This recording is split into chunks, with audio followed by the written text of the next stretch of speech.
So this is annoying. You're supposed to be able to see the chat. It's a bummer. It's not showing up. But like it shows up. We're just gonna do a test. If I go here, it used to show what you guys were saying at the end of the stream. Oh, maybe I deleted something. Gosh dang it. Well, we'll figure it out next week. Welcome to the new show. We're starting in a minute. I had all this stuff set up and I thought it was gonna look good and be all polished. Thank you, Baphomet, for the very first donation. I don't know why that didn't show up. That's another annoying thing. The alerts are there. If anyone does a donation, wait, where are the alerts? Yeah, they're the alerts. They're right here. Should do a test one. Baphomet, first donation, 222, as we can see in the lower right. Your chat should be in the center of the screen, everybody. I'll have to figure that out for next week. First episode. There's gonna be some bumps in the road. But thank you for joining me for my new show. This will be weekly. I'll see you guys in a second. Every Sunday here.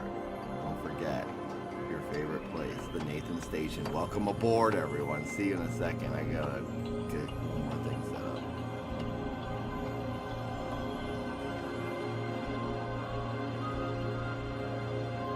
Thank you, Slit. Thank you. Hello, Brian, Dragon Buddy, Hans, Baphomet, Hulk, Metalface, Rob, Samba, Roomba, everybody. Radio, Professor, Jason. Hi, everybody. Welcome. Ray Bees was the first one here. Hello, Ray. Ray Bees, that's a good name. See you in a second. And thank you for the 222 towards the goal. Trying to hit $100. It's a major, huge goal. I don't expect to hit it. But hey, lofty goals, right? Thanks for being here.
This is a test super chat message. Why isn't it showing?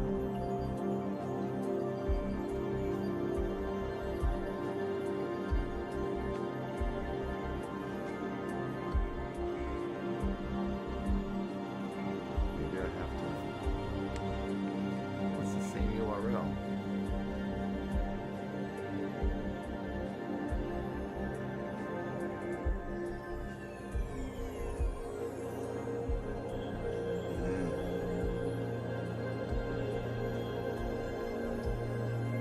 Why isn't it showing my alerts? If someone blurps me, I'm curious to see if that works. There's a blurb link in the description.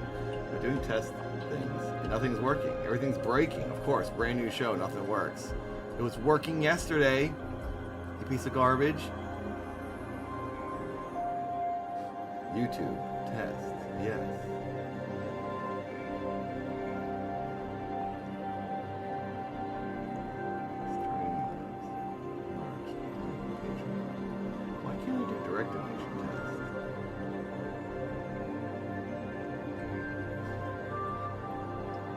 This is a test big alert form.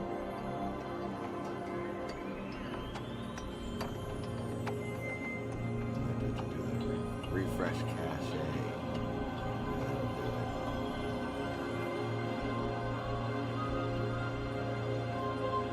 There we go. I think I This is a fixed test it. bit alert for. Tasty life. Boom. Okay, donations and stuff will show. I had to refresh my garbage. Let's refresh all the garbage. Alright, if anyone does a blurb, it should show. Cool. Everything is ready to go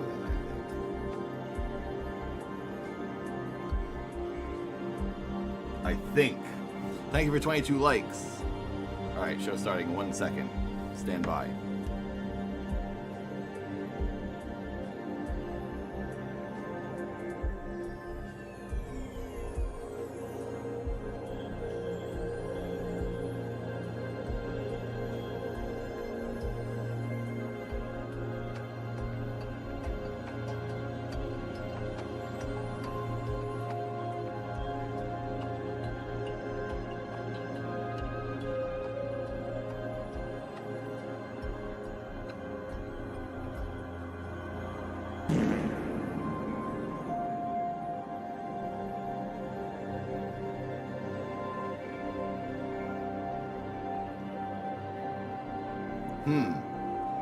Why did that not play?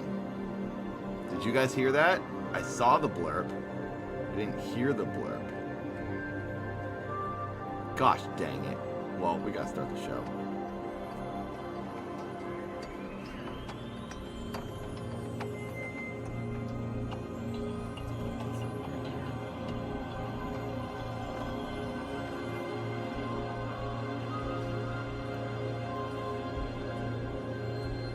Welcome, everyone. Welcome to the new show. Welcome to the weekly NathanStation. Oh, wait. I should do this. There we go. How's that? How's the volume? Can you hear the music a little bit and still me? Welcome to the new show. My name is Nathan. You all know that. This is my YouTube channel. Welcome to the space station known as the NathanStation, and we have a sponsor. We always have gamer subs. Get your gamer subs. Look at this cup. This is a magical one. Use code DAD when you buy any gamer subs, powder, cups, shirts, merch, and you'll save a ton of money and I'll get rich. Please, I beg you. And if you do it, it'll show up on screen. Drinking my gamer subs. I'm also drinking my protein shake. I have a hard-boiled egg here. Eating my breakfast. Breakfast late. Hello, Helly. Hello, Rob, Dragon Buddy. Welcome to the NathanStation. A new show I will do every Sunday, starting at noon California time, 3 p.m. East Coast time. There's a thing. Oh, that's old. Oh, I'm behind. There's alerts. Wait, did someone become a member? Did someone become a member and I missed it? I have a really weird setup right now. I bought a new desk for this show, you guys. There's a new desk, a new corner. This is my main setup you guys used to see me streaming from, where the camera would be there and it'd be pointing this way. So I'm on the other side. I have two setups now in my office. This is my streaming setup, and it's weird, and I don't want to show it to you, but it's working. And then this is my editing setup. This is where I edit and do all my normal stuff. So here we are, and we're sponsored. The show is sponsored. Guess who we're sponsored by? We're sponsored by the NathanStation. Get my merch. I beg you. I think there's a link in the description. Look at that logo. You can get the shirt and you can get the matching sweatpants. No joke, the most comfortable sweatpants in the world. So you can have the merchandise of the show. We now have a show connected to the merchandise, the NathanStation. You can also get any other merch. Keith Apicary merch, Trail House merch, Dad merch, the Nathan and Keith and Trail merch, Keith's Neo Geo Arcade Club. Join it. Get it in gray, get it in red, get it in black. Keith Apicary down the sleeve. Sponsored by me. Buy my goddamn merch. The Dad merch is on its own site. It's on the Teespring site. The Nathan merch is on the Shinky link, which I think is in the description. So there you go. That's our sponsor of the week. the NathanStation. Now, figure I would do some chit-chatting for the first segment. Second segment, we're going to go through films and movies. I got a bunch of books here. So if you didn't know the point of this show, you guys will be a part of it. The end of the show is when we look at all the things you guys have selected that you like and are watching and are seeing and are partaking in. That's in Discord, in the Discord room 6. So throw your stuff in there and we will look at the Discord and see what you're liking at the end of the show. First segment, we chat. Second segment, we go into films. I watch movies all the time. I love movies. So the point of this show, I should say, if you don't know, is to talk about things that are going on that are fun, entertaining, inspiring, uplifting. Films, TV, movies, books, anime, video games, you name it. Internet videos, stuff we like that's fun, entertaining, and joyous to us. And we're not going to focus on news, stuff that's depressing, drama, gossip, none of that garbage that doesn't matter. Talk about things that do matter. Art. So that's what we're doing every week. I don't know if it's going to be a hard thing to do every week because I don't know how much stuff's going to come out we can talk about. Heart, but green, we'll heart, try. heart, green, heart, It might heart. turn into a Sorry, I can't bi-weekly stick thing around for the or first one. Twice a month Glad thing. you got your stuff working. But we'll see. Green Thank you very heart, much, heart, Samba. green heart, Sorry I heart, can't green stick heart. around for the first one. Glad you got your stuff working. Thank you very much. So this show won't be super long. I'm guessing 2 to 3 hours, so people can watch it after the fact if they want. So it's more of a digestible show, not like a super long live stream. So yeah, there you go. Dad does need his own video game. I agree. I was talking to a couple of people about that. A plushie? I would love to get a plushie, make my own plushie. That would be nice. It would just be a giant mustache. Give me my $99, Please like the stream. bitch. Did that play? Did you guys hear that? Did that blurp work? I just want to make sure the blurps are working. I guess I can also turn down that's the wait screen music. We don't need that going anymore. The PlayStation loading music is not something we need forever. Okay, now the show has begun. Thank you, Samba. We're at 444. We're trying to hit $100 by the end of the show. We got a couple hours to do it. Direct donations go to the total, and super chats go to the total. Thank you to everyone who's doing it. Members, I highly encourage memberships because the more members we get, the more emotes we get, and we can spam fun things on the streams if we get more members. We have to unlock more memberships. There's been a good amount of members in the past few months coming in because every Wednesday, if you didn't know, we do a stream every Wednesday. It's the greatest stream in the world. Every Wednesday night, we watch the show Passions from 1999. It's a soap opera with magic and mystery, and there's a witch. There's sci-fi. It's incredible. It's amazing, and it's from the 90s, so it's really dated and cheesy, but amazing. It's genuinely, I'm so genuinely into the storyline. I'm hooked big time. I love it. That's our stream every Wednesday at night. If you haven't watched it, please come on by. Now we're adding this show as our second weekly stream every Sunday earlier so UK people can watch, European people can watch Sunday at noon. So here we are. 2 totally different shows, but there's 2 things you can watch on this YouTube channel weekly. This show will be shorter than the Wednesday show. And we need members to add more emotes. One thing I want to add is the NathanStation logo as an emote. Otherwise, I have to like delete some of these things. I don't know what to delete in here. I guess we could delete something. Mike Balfour donated $2.22. Do a Dad or Nathan wrestling buddy. Thank Top you. rope elbow drop. That would be awesome, Mike. Mike, thank you very much. Let me move that alert. It's a little low. I think it could go up higher. There we go. Thank you, Mike, for the donation. A wrestling buddy would be awesome. I would love that. That's like a lot of things to do. Still got your Talking Classics diskette. Got it back in 2020. Thank you, Bag. Thank you for getting a Talking Classics DVD. I appreciate it. I still have some of those discs. I could sell some discs straight to people if they wanted them. There's like an ad thing happening. Tell me if an ad pops up. If it does, I'll see you in a second. Avatar, you gifted 5 memberships! Oh, Avatar is a hero of the stream. Thank you. Thank you. Wow, who got it? Tasty Art, life. Steve, Chris, Weglow, Sheridan Crane! Sheridan Crane was gifted a membership! Yes! What? Oh, this is going to be so confusing. because there was. Oh wait. Tasty life. Oh, it's Creridan Chain. Okay, it's Creridan Chain. Okay, this is crazy. If you guys don't know, it's probably not worth me getting into. On the Wednesday streams, there's a character in the soap opera called Sheridan Crane. We got multiple people in this chat that are named Sheridan Crane now, and they're always bickering and arguing over who they like more. Mothman, who is a viewer of the stream. Derek, who's another viewer of the stream. One Sheridan loves Derek, one loves Mothman. They're always bickering in Discord, always bickering here. And now there's a third one, Creridan Shane. The drama in the chat on Wednesday nights is just as juicy as it is in the soap opera. And I'm so happy that Creridan Shane was gifted a membership. Amazing. Thank you. Thank you, Avatar. That was very nice of you. We're getting up there. More emotes coming. Yes, the love triangle is for real. So we have a green Sheridan, we have a green Creridan, and then we have a blue. One of them is a mod. Then apparently one of them lost their mod powers, and it went to another one, and that old Sheridan is really upset about it. So we should just mod every Sheridan Crane that shows up.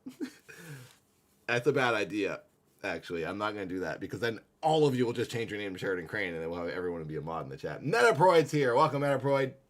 Oisin. Oh, there's also, I forgot, yes, there's also Blairidin Blaine. So funny. But why not a gray one? We had many gray Sheridans, but now they've been upgraded to green or blue.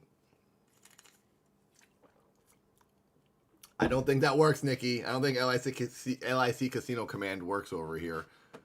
Let me move this here. I'm trying to, I got my side monitor over here. I don't even want to tell you how I have my side monitor mounted and set up. It's not on a pile of pillows. I promise. This is a small desk I got to shove in this corner so I could stream in this little stream section. And I got to figure out the monitor situation. I might have to mount it up on this wall. Or actually, that's a really good idea. I don't know if I would like that. It looks like a hospital. I don't like mounted, armed, high monitors. Because it reminds me of like a hospital bed. Anyway. Thanks for coming by, everyone. Thanks for being... Oompa's here, too. Hi, I'm in the back rooms. How? You're a police officer. The police officers can't get stuck in the back rooms. You're the authority. You just gotta shoot your way out. We're gonna eat our breakfast now. A hard-boiled egg. Let's do this, actually. Give you guys a show here.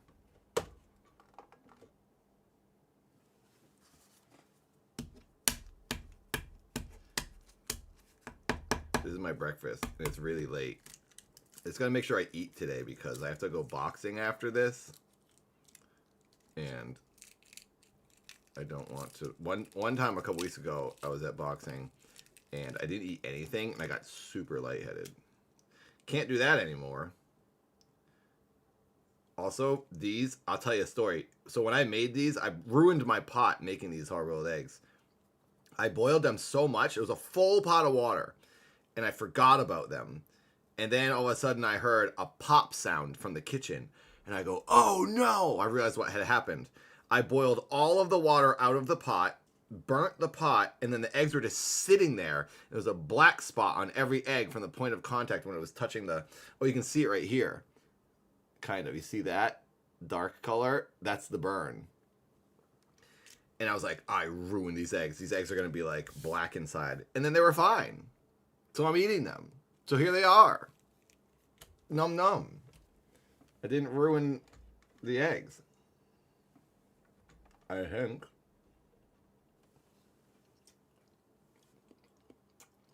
I forget about everything I make. When I'm making food, I never, ever remember. I have to set reminders and alarms all the time with like Alexa.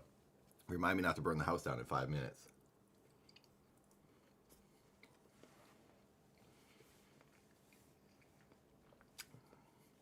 Tastes great. Num. This is a great stream. I'm glad you tuned in. Worth your time and worth your money. How do I move this? There we go. There we go. How do I move this? Hang on. I'm trying to fix some screens. There we go. I fixed it. All right. On our way to 69 likes. We got to at least hit 69. Thank you for being here. I think it's coming time for our first segment of the show. I think we need to talk about films. Start off with the big one. The thing is, I watched a lot of movies this year. I can't remember most of them. So, what I think we're going to do for the beginning of this first segment is just go through at this webpage where it shows the movies of 2024. There's a lot of movies. I can't go through all of them. We're going to go through it for a minute, pick the ones I saw, say how I felt about them, and then I have a curated list of playlists on YouTube of trailers of my top favorite movies that I liked for the year, and we'll focus on those a little more in depth. First, we'll just go through, like, try to hit most of the movies I watched. Watched a lot of TV. I didn't watch much anime. I only watched one thing, and I've loved it. We'll get to that after. Another great anime here, FLCL. Hope you've all seen it. Should watch it. It's great. Season 1, mostly. Season 2 on Adult Swim. Wasn't great, in my opinion, but it was fine. So.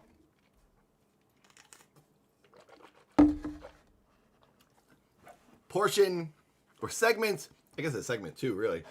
The view and chat. Viewing you and chatting with you is segment 1. Fooly Cooly.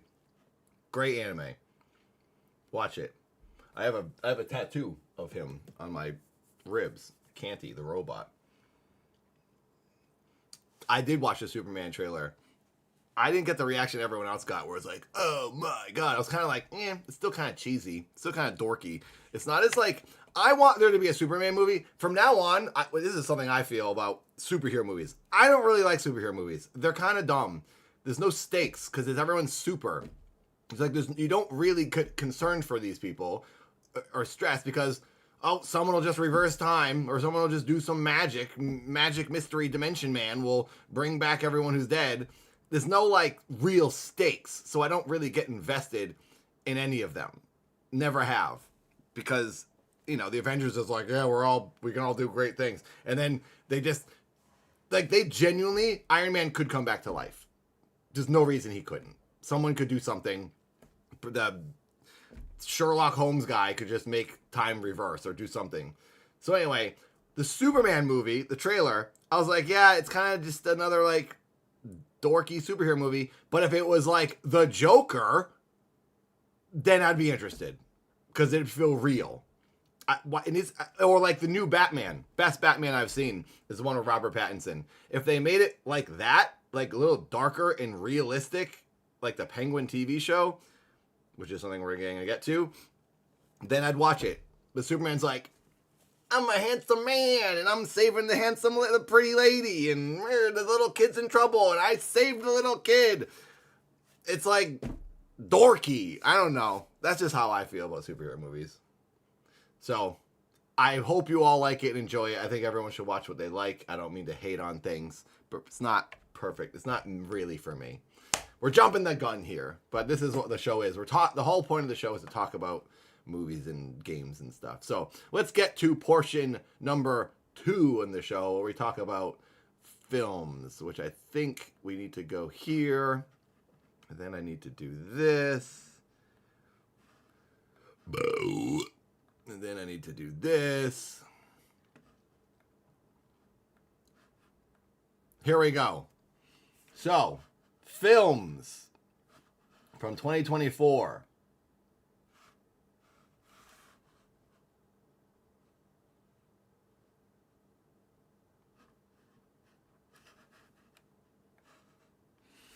We're just going to go through and see what ones we've watched. I saw Wolves, this movie, with Brad Pitt and George Clooney, and I thought it was great. It wasn't amazing, but it was entertaining. I shouldn't say great, actually. I'd say it was... We're going to rate... What do you think we should rate these at? How should I do it? 5 stars? 1 out of 10? What's the rating system we should do here for how we feel about things? And also, tell me if you saw any of these and what you thought of them. If any of them were like, I saw that, I loved it. Because I want to watch it.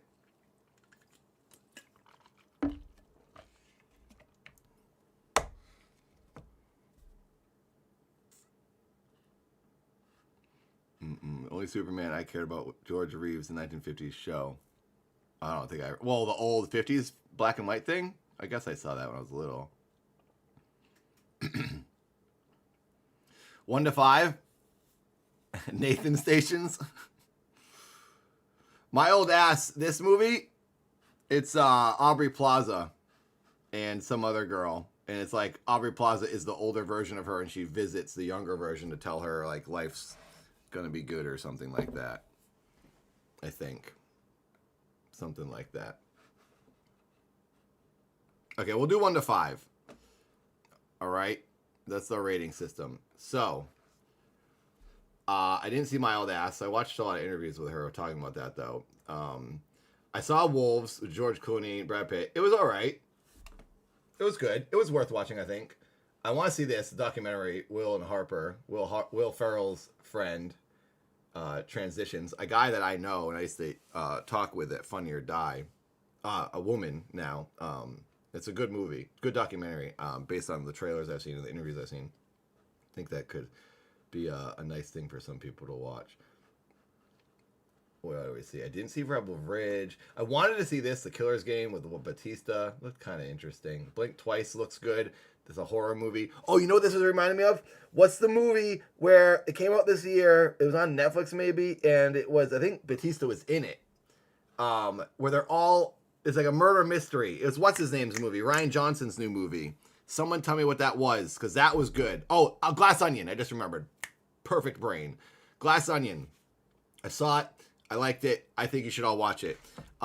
It's a sort of sequel to the last one he did with the girl from Blade Runner.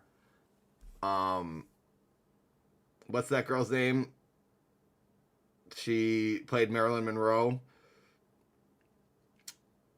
Knives Out. I just remembered. Knives Out is a really good movie. They shot that in like my hometown too, in Massachusetts. So watch it. It's really good. Speaking of that girl, I know it's not Anya Taylor-Joy. My brain's going to her name.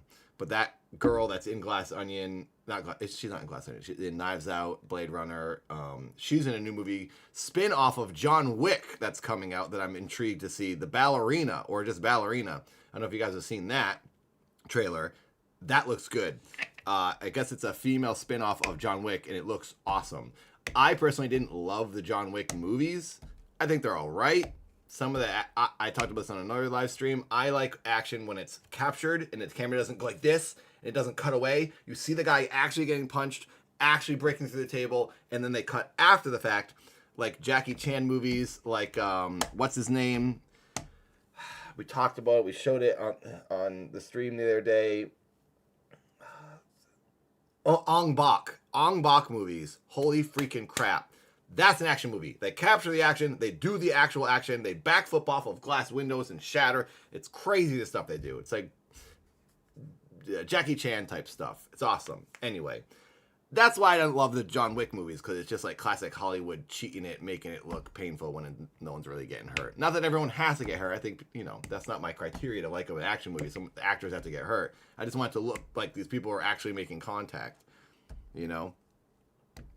I know, and he's old, for sure. I get it. They don't have to do what I want. I just particularly like Mad Max. Mad Max Fury Road was great, but I like Mad Max Road Warrior because they're like really doing it. There's a camera guy with a film camera on the back of a dirt bike trying to film another guy crashing into a truck. And it's like, this is insane. It's awesome. So that's what I like. Anyway, let's keep going. Blink Twice, I would like to see it. Heretic, I just saw like a week ago. I thought it was all right. I don't want to spoil. Also, spoilers maybe for this whole stream. If we hit a movie or something you haven't seen, you don't want to hear about it, cover your ears for a second, I guess, or mute the stream. Beyond Thunderdome was great. So I saw Heretic. I didn't love it. It was interesting. It was getting going, and then all of a sudden, it just kind of fell flat. I was like, what? That's it? Okay. Sure. All right. Well, there's plot holes. There's weird logic holes. I was like, why would he do that if he has this? Why does he have this whole little thing, this little toy setup for one room? It's like you're going to follow them through a maze and then you don't. It was just kind of like, I think it's worth seeing. It's just, Deadlight. I don't do. I only did one unsolved mystery stream. That's the thing I guess I should address. This show on Sundays is a replacement for the unsolved mystery stream, and I like this idea better. I like the NathanStation more. It's the branding. It's my merchandise. Buy my merchandise. Buy the NathanStation sweatpants and shirts. Please, please get it.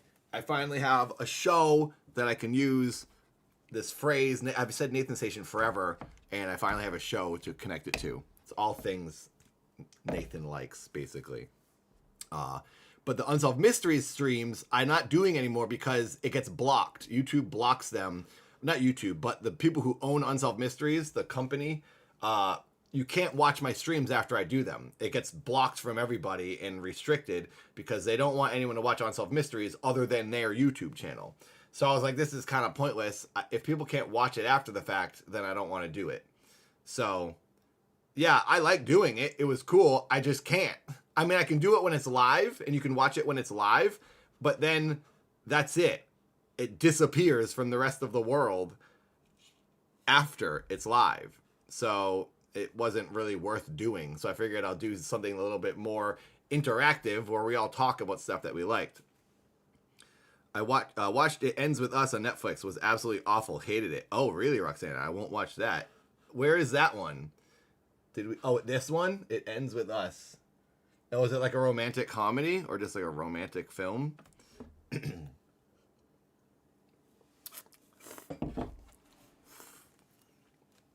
But yes, I love Unsolved Mysteries. And I'd like to do more. It doesn't really make sense. Oh, you know what I watched the other day? We might come across it. Is Carry On. It seems like they're trying to make sort of a new Die Hard type movie, like a Christmas action movie. And it was pretty good. It's about a TSA guy. It's that British guy who was in the Tetris movie where he goes to Russia. It's all about the true life story about the guy in the 80s who goes to Russia to try to buy the rights to Tetris and sell it. It's really good and really interesting. He's in it with the guy from Arrested Development. The Arrested Development guy is the bad guy, and this guy is the good guy. It was good. Carry On was good. I'd say watch it. It's on Netflix, I think, for free. Yeah, Metabread, I agree. The last part of Heretic fell apart. It was like, okay, this is kind of like not good. It's just like, all right, sure. It wasn't bad, though. I don't know. Some people might see it and go, no, it's fine. I liked it. So I say watch it. I'll say this. I feel very similar about this movie, Joker 2. If you haven't seen it, you might get some spoilers here. I was bummed. But I'll tell you what. The best part about the Joker was his freaking clothes. And that is why I have this shirt right here. After watching that movie, I have a jacket. So in the movie, he's wearing prison clothes from like the 60s and 70s because it takes place in the 70s. So I searched prison shirt, 1970s, and I found the style of shirt. This is it. This is a shirt from the 60s. It's called an NOS labor shirt or something, and I got it off of Etsy. I loved his clothes in the movie. The jacket, he had like a beanie. He dresses like how I like to dress. I was like, oh, I guess I like dressing like a prisoner from the 70s. So, best part of the movie was it got me a new shirt. So, here we are. And I got a jacket coming. It's coming from France off of Etsy. It's just like the prison jackets that they wear when they're outside. And it's old. It's from the 50s, apparently, the jacket I got. It wasn't that expensive. It was like $80. So anyway, I'm going to look just like the Joker in his prison outfit by next week. Well, hopefully I have it next week. So anyway, other than that, the movie kind of stunk. I was really into the movie for the first half. I was like, this is awesome. Here we go. Here we go. And then when what I thought was going to happen happened, and it kind of did happen, it just stopped and it ended. And then he goes back and I was like, what? No, I don't want to. I'm trying to speak vaguely because I know some people might not have seen it. But like, I'm sure most people felt the same. I was like, okay, this is stupid. I was like, you're getting there. And it just kind of was like, eh. And then there was a logic thing. I had a question. I was like, this doesn't make sense. Why would he have done this? If this happened, there was stuff. I had so many questions at certain points. And I was like, this is just dumb. And then I wondered if they tried to make it bad on purpose because they didn't want to do a sequel, and they were like sort of like told they had to do a sequel, and they were just like, let's just do a dumb one and just bother people. And I was like, I thought that for a minute, and then I was like, that's stupid. No one would do that. I don't know. I'm sure Joaquin Phoenix wouldn't have gone into the movie if he didn't like it, because Joaquin Phoenix is the kind of guy that's like, no, I don't do things for money. He's very much like an artist. He must have just liked it and thought it was good, and which is cool. I don't want to say people shouldn't like it and the creators shouldn't, they should think that they made something bad, because I'm sure I've made things that I love and people were like, no, that's just not good. And I'm like, I love it. I don't know. So, people can like what they want and people should love and be proud of their creations. For me, it was not what I liked. And like, there's times I watch a movie and I have a preconceived notion of like where the story's going to go, and then it doesn't. And I'm very much like, oh, this is better than I thought. This is cool. So like, I don't ever want a movie to be what I want. I just want to watch it, not knowing anything. And then I go, okay, this is awesome. I liked it. Or it was fine. Or I hated it. You never know what's going to happen. But for the Joker, I'd say out of 5, I don't even know if I could give it a 3, honestly. A 2.8, I'll give it. It's a little better than a half score, the Joker. Oh, and Carry On, I should give Carry On a 4 out of 5. For what the movie was and what I expected Carry On to be, it was great.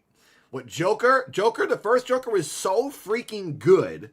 I was like, oh my God, 2 is going to be just as good. It's going to be Harley Quinn and Joker running amok across the city, destroying everything, and it's going to be chaos, and then they'll both die in the end or something, and it'll be like, they'll go out in this tragic, amazing, blazing ball of fire. It wasn't that. Not that it had to be that, I just was kind of hoping something like that would happen, because it felt like it would be a natural escalation of what had happened in the first. Anyway. Yeah. The Joker does have singing in it, and that's not bad. Because I don't love musicals, personally. I did see Wicked. I guess now we're just kind of getting going here. One thing's going to lead to another. Joker singing wasn't bad. I didn't dislike that. And I'm not really a musical fan. So anyway, yeah, Joker 2.8. It's worth seeing, I guess, just to like see it so you can say how you feel. And it's like such a big movie. I think it's worth. I like this. Even if everyone's like, this movie is really bad, don't see it. I'll go see it on purpose because of that. Because I want to be like, well, I want to see how bad it really is. I'm just intrigued. I also just like being in the movie theater. I love watching movies in the movie theater. I have the AMC pass and I see 3 movies a week. I love being in the theater and just watching movies. So I'll watch a movie. I watched Battleship alone in the movie theater. There was no one else in there. It was the dumbest movie ever. And I liked it because I was in the movie theater. So it wasn't really a musical, even though I was saying, yeah, that's the thing. It was like there was songs, but it wasn't a musical. So I don't think that should deter people from watching it. Oh, we're almost at 50 likes. We got to hit 69. Come on, everybody. Let's do it. I like a movie without music at all. So not even a background score, just silence. There's probably some art house movie that does that. I just realized I wasn't showing you guys the screen. So yeah, Joker 2.8, almost a 3. Speaking of musicals, I don't know if we'll come across it on this screen, but I did see Wicked, and I as a person who doesn't really want to watch a musical, I didn't know the Wicked story at all. I never saw the play. And I thought it was pretty good. At first, I actually had the thought of like, I might walk out. I'm kind of bored. I don't really care for this. I wasn't in the mood for it. And then I was like, no, I got to sit through, because it was long. And I was like, I don't know if I'm really in the mood for this. And I only walked out of a movie once, and it was Fear and Loathing Las Vegas, because I was just like not interested. That was when I was like in high school though. So I was a different person then. And that's the only movie I ever left. Oh no, actually I walked out of the first Deadpool. I just wasn't in the mood to watch it. And I thought the jokes were a little bit like trying to be super edgy and perverted. And I was like, this is like a try hard. Like, it's not actually genuine. The jokes aren't actually fitting the moment and situation. It was like, I'm going to say something crazy. I'm going to say something crazier than you. And it's like, anyone could say the most longest combination of crazy swears and perverted words in a sentence. That doesn't make it clever and funny. It just means you're just saying random words to be to get a reaction. That's the reaction I had from Deadpool, the first one. And I was like, this is dumb, dude. This is not like good writing. So anyway, I saw the second Deadpool and I was a little in a better mood, I think. And I was like, okay, this is pretty funny. I like it.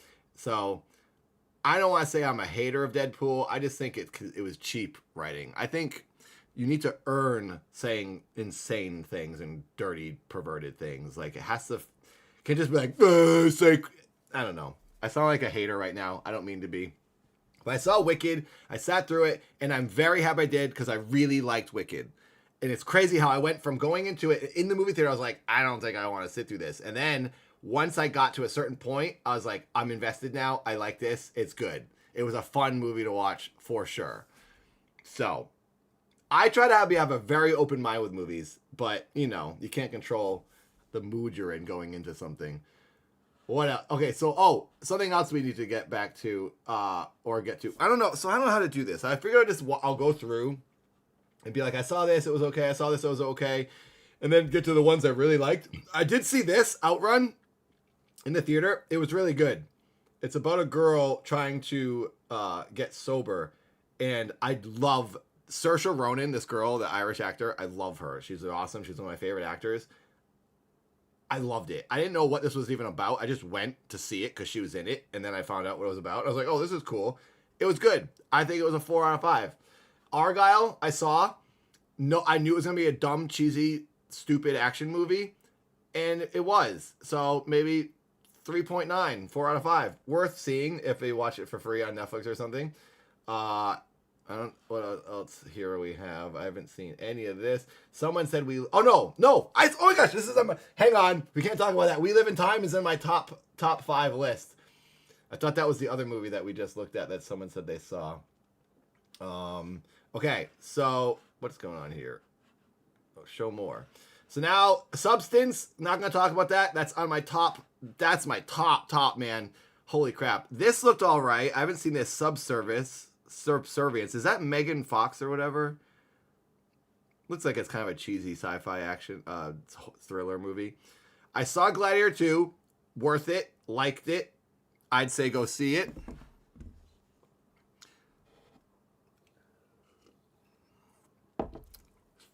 I don't watch up. I listen to it.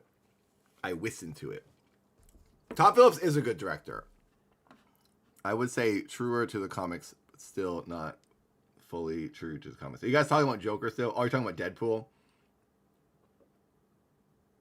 Kelly, I'm going to see Nosferatu on Christmas. I guess that's when everyone will go see it because that's when it comes out. I'm so pumped. So pumped. Very excited for that. 53 likes. We're on our way to 69. Can we do it? Also, if I'm going to try to do this show weekly, if I can try to hit $50 every week, like normal, like the Wednesday stream, we try to hit $50 every week. We're at 910. I need to try to sort of fund the show. The whole point of this show is to like make it a weekly thing where it earns, I can spend the time and I can profit from it. So if anyone does a super chat or direct donation, everything shows up on screen. Direct donation link is in the chat, top of the chat, and in the description.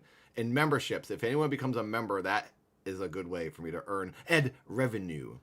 FYI, I'm trying to keep the show funded, so this is the weekly thing I can do, not just for fun. So thank you for being here, and if you have $1, I'll graciously accept it. Live in Time, I'm going to skip through that because I don't want to talk about that. Substance, we're not going to talk about that. Gladiator 2, I thought it was going to be stupid. Gladiator 1 was really great, but I saw Gladiator 2 thinking, well, this is going to be kind of dumb. It was actually pretty good. I'd say I'd give that a 3.8 as well. A 3.8 Nathans from the NathanStation. Joker, Heretic. All right, we got through that. I'm just going to try to speed through these. Be like, yeah, I saw this. It was all right. I saw this. It was all right. I didn't see any of this. Longlegs. I saw Longlegs, a scary movie.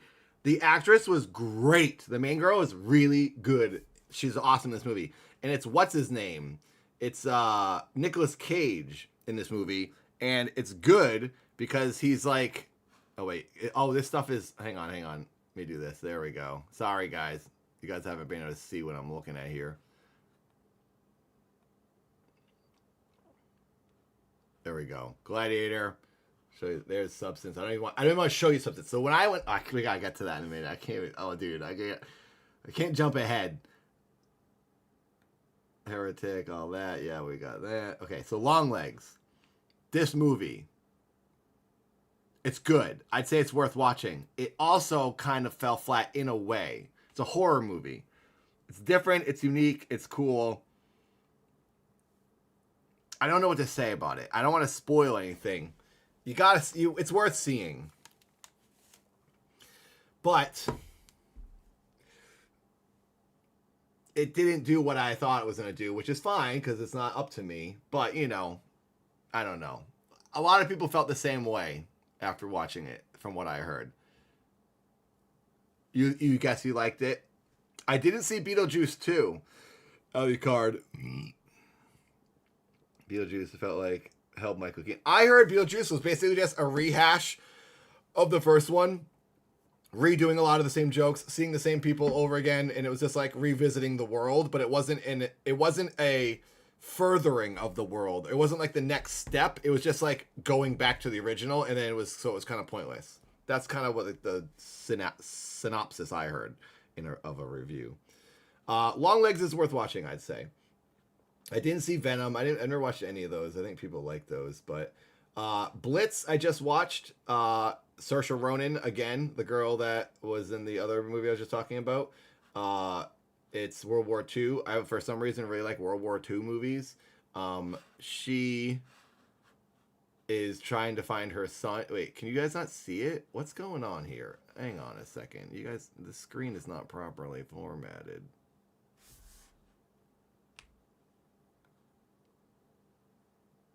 This is annoying. Wow, there was a lot you guys weren't seeing. Oh my god.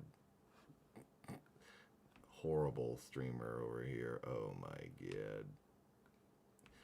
There we go. That's better.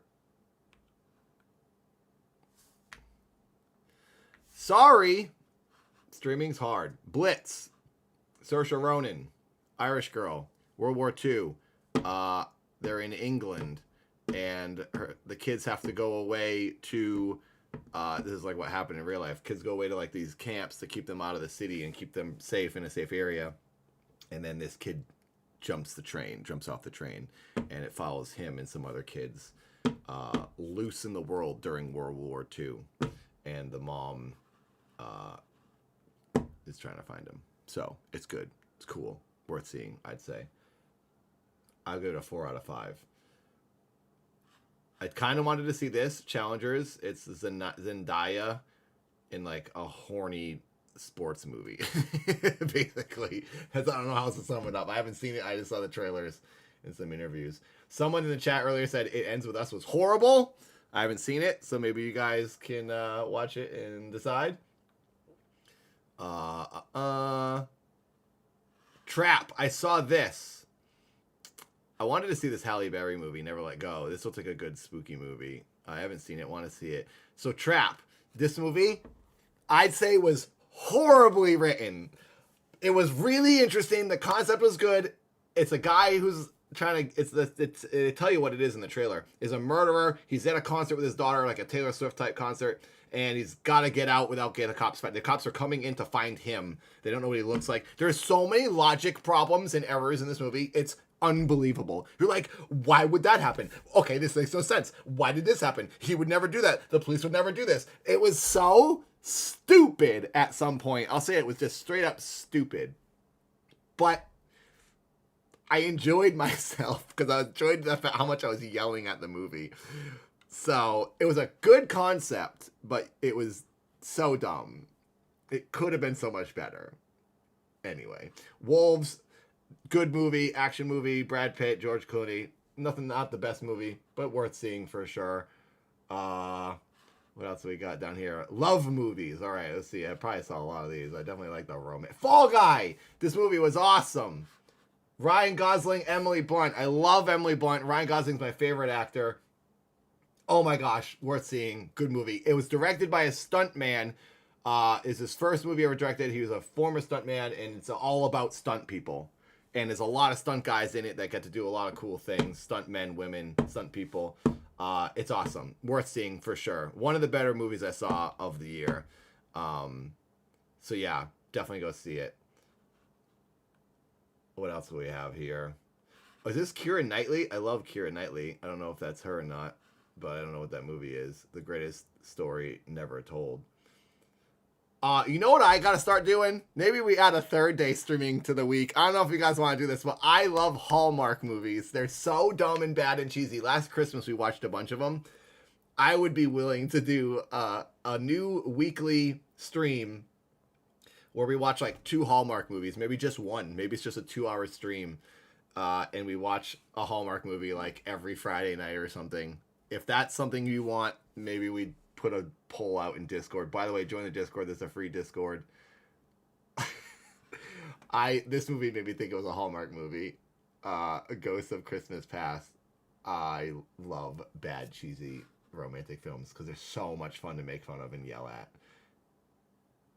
Oh, you know what I saw? Maybe it wasn't. I'm thinking a lot of movies. What was that Indian movie? The super action movie with the 2 Indian guys, and it takes place in India. Doesn't this look like Hassan, the streamer? Love Divided. This is like Hassan. Am I wrong? That movie was good, that action movie. Not Monkey Man. I haven't seen Monkey Man. I know that one, though. RRR. Yes, Triple R. Maybe that wasn't 2024. It was probably 2023. Monkey Man is up here. Are you seeing that? Yeah. I haven't seen this. Is that good? I know. I saw the trailer for Monkey Man. I think that did look good. So we're just going to go through a little bit more of these, and then we're going to get to my top 10 list, because if you guys have seen any of these you're seeing on the screen, let me know if they're good and worth watching, because this is a way for me to find out about other things I should see while telling you what I thought about them. Okay, I haven't seen any of these. Are all like stupid. All right, now let's go to new movies.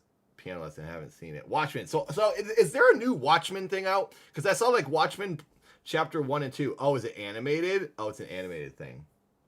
I didn't even know. I saw this the other day. I didn't watch it, but I didn't know Jack Black did a Santa movie this year. Is that out like right now? I never even heard about this. Almost 69 likes. We're getting there. Come on, 13 to go. Okay, so this is a movie. Small Things Like These. It's on my top 5 list. I'm not going to talk about it right now. We will in a second.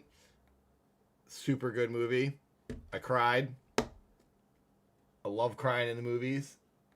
I want to see the new what's his name, Bob Dylan movie with what's his name, Timothy Chalamet. I think that comes out on Christmas Day. Any of this? Have I seen any of these? Haven't seen any of these. These categories are a bit weird. It's just like re-showing other things we've already looked at. Assassin's Guild? Is that like Assassin's Creed? Is that an Assassin's Creed movie? Kind of looks like it. Motorcycle Mary. Oh, that's cool. What is that? Old motorcycle. Moon Ghost Returns. Doesn't even have a poster. Jack in Time.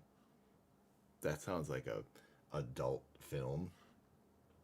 If you like Up. Oh, that's funny. I do like Up. Why are you showing that to me? Trending movies. Let's go through trending, and then we'll get to the top ones. What have I haven't seen any of this. I watched a lot more TV. We're going to get to TV soon. I swear there's other movies. I was looking at this the other day when I was setting up the stream, and I was like, oh, I've seen tons of these, but I think I'm not seeing all the right categories right now. Isn't this the movie that Alana is in? Girl from Creator Clash 2? Video game girl? VHS Beyond?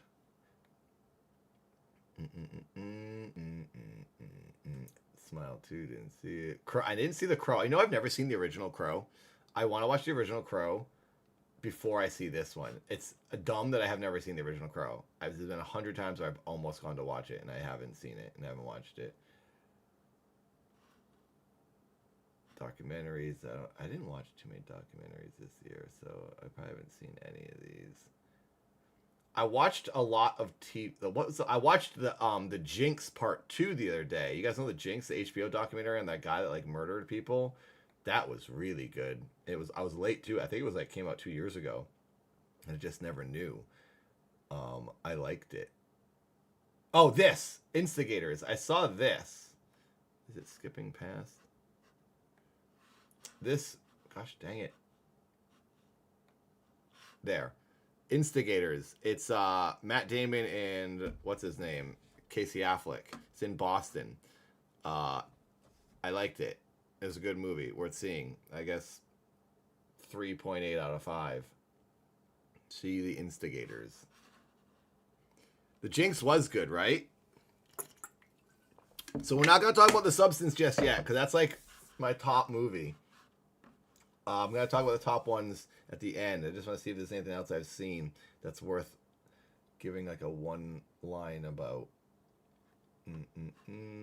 Sci-fi movies. All right, here we go. Let's see. What have I seen? What have I seen? I think a lot of the movies I watched were from previous years. Thrillers. All right, we're getting to the end here. I haven't seen that. I haven't seen that. Haven't seen that. Oh, this! I saw this. This was like January. It feels like it was way longer ago. Sci-fi movie, Slingshot. Worth seeing, I'd say. I love space movies. I love sci-fi. Slingshot, they're on a mission, and it all goes wrong. Like you'd expect. Event Horizon type stuff. What's that movie? It's called Solar or something, maybe? There's a movie about the sun. They're going up to the sun. Not Event Horizon. There's another one. I forget. It's kind of like that kind of movie. It's not a horror movie. It's more of just a thriller space action. It's good, though. Yeah, Slingshot. I think it's worth seeing. It's not an amazing movie, but it's good. You know what I do want to see, though? What's his name? Robert Pattinson. That new movie is like Dave 17 or something like that. That looks good. He like keeps dying over and over, and they keep bringing him back or whatever. That looks pretty good. It's coming out in like January or something. Okay. Jeez, how many categories do we? I thought this portion of the show would be over by now. But we got. Let's just go through the indie movies Maxine. I haven't seen it. I really want to see it. Apparently, this is a sequel to the other one. Sunshine. Yes, Metal Face. Sunshine. That's the movie. And Mickey 17. I want to see that with Robert Pattinson. Sunshine from 2007. If you like scary sci-fi movies, see Sunshine. It's good. It's kind of like Event Horizon. Solaris. I think I've seen that. What was Solaris? Yeah, the new Crow's an insult. That's what I heard. It was like really bad. But people are like, the guy's hot. That's pretty much it. I haven't seen any of this. I saw. I did see. Yeah, what's the one? They're not showing me all the movies they showed me the other day. I saw. Was it Horizon? It's the Western movie with what's his name? Kevin Costner. He directed it. It was good. It worth seeing. Apparently, it cost a ton of money, and they're not going to be able to put out the second one because the studio like lost money on it or something. I heard. Maybe they'll put it out. I don't know. Horizon is a Western thing. It's good. It's worth seeing. I'd say I enjoyed it. All right, this is the last category here. Borderlands. I saw that, and it was really bad, but I think it's worth seeing. I saw it in the movie theater. I was there basically alone. Hello there, CC. Welcome to the party. Borderlands, it's not worth money, but it's worth seeing so you can go, okay, I saw that. When it's like a big game, it's worth seeing the film adaptation, I guess, just to say you did it. I don't know. I didn't hate it. It was like mildly entertaining. Bob hated it. My friend Bob. Twisters. Okay, now we're getting onto some things I've seen. I saw Twisters. I didn't love it. It was worth seeing, I guess. I mean, I feel like every movie's worth seeing. I just like being in the movie theater, so I'm the worst person to suggest things here. I'm just saying, see everything. Twisters was all right, though. It wasn't as good as the first one. The first one's really good. It's not even comparable. They're like different movies. But, yeah, it was all right. Borderlands, pretty stupid, but you know, something to look at, I guess. Alien Romulus, I don't want to see this. This felt like it was just it's like Alien with high schoolers in space, or college kids or whatever. So I'm not interested in that. Furiosa. Okay, I liked Furiosa. It was good. I was very disappointed with how much green screen they used and the lack of actual stunts when Fury Road was amazing. Furiosa, I was like, okay, maybe it's just doing a lot of setup. I can imagine them doing like a trilogy with her, with Anya Taylor-Joy as like this new Mad Max type character. But it was a lot of storytelling, backstory, and not a lot of action, which is fine. I just didn't love it. And I feel like it could get good if they do 2 more. And there was a little too much green screen for me. And I know it's cheaper and easier, but like it just really took me out of it. I was like, oh my god, this is so like it. And I know he likes to make it that like artificial look, and the sped up zooms and the sped up footage is like kind of his gimmick. But it became his gimmick. But originally I don't think it was his gimmick, but then it became his sort of trademark look. And I think originally in the 70s they did it to actually make things look faster. And now and nowadays we can tell it looks artificial, but so he still does it because it's a style. That being said, I think the green screen lends to that sort of feel as well as the sped up footage. So I think they lean on green screen to make it look almost like cartoonish in a way, and like out of this world type. I don't know how to say words, but it's worth seeing. I thought it was gonna be better for what I like, but a lot of people loved it. A lot of people say it was awesome, so maybe you'll like it more than me. I saw Dune Part 2. It was okay. I'm intrigued by the Dune world. I didn't love the first one. I thought it was kind of boring, and I felt this one was like a little less boring. I'm probably not the best Dune reviewer. My brother Seth read the whole book before seeing any of the movies, and he was like, he reads a lot of books, and he said it was the hardest thing. By the way, books is a segment we're going to get to today. He said it was like the hardest thing he read because he was just like, he knew how much more he had to go, and it was stressing him out, and then he like had to get through it. So yeah, Dune, some people love this story, love this universe and world. I'm like, it's all right. To me, it's like Star Wars now. Star Wars is so boring to me.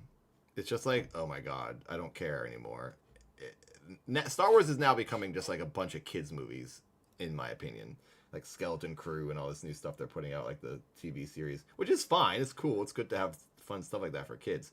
It's just, I don't know. I just want things to be really darker and edgier a little bit. Like, in my opinion, I don't know if you can consider it superhero movies, but the Ninja Turtles 1 is one of the best comic book superhero type movies ever. Because it's like dark and edgy and just kind of like not for kids, but also sort of for kids. That is what I want the tone to be for like all movies like that, you know? And, that has nothing to do with Dune, but anyway, that's sort of my opinion on like Marvel and DC type movies.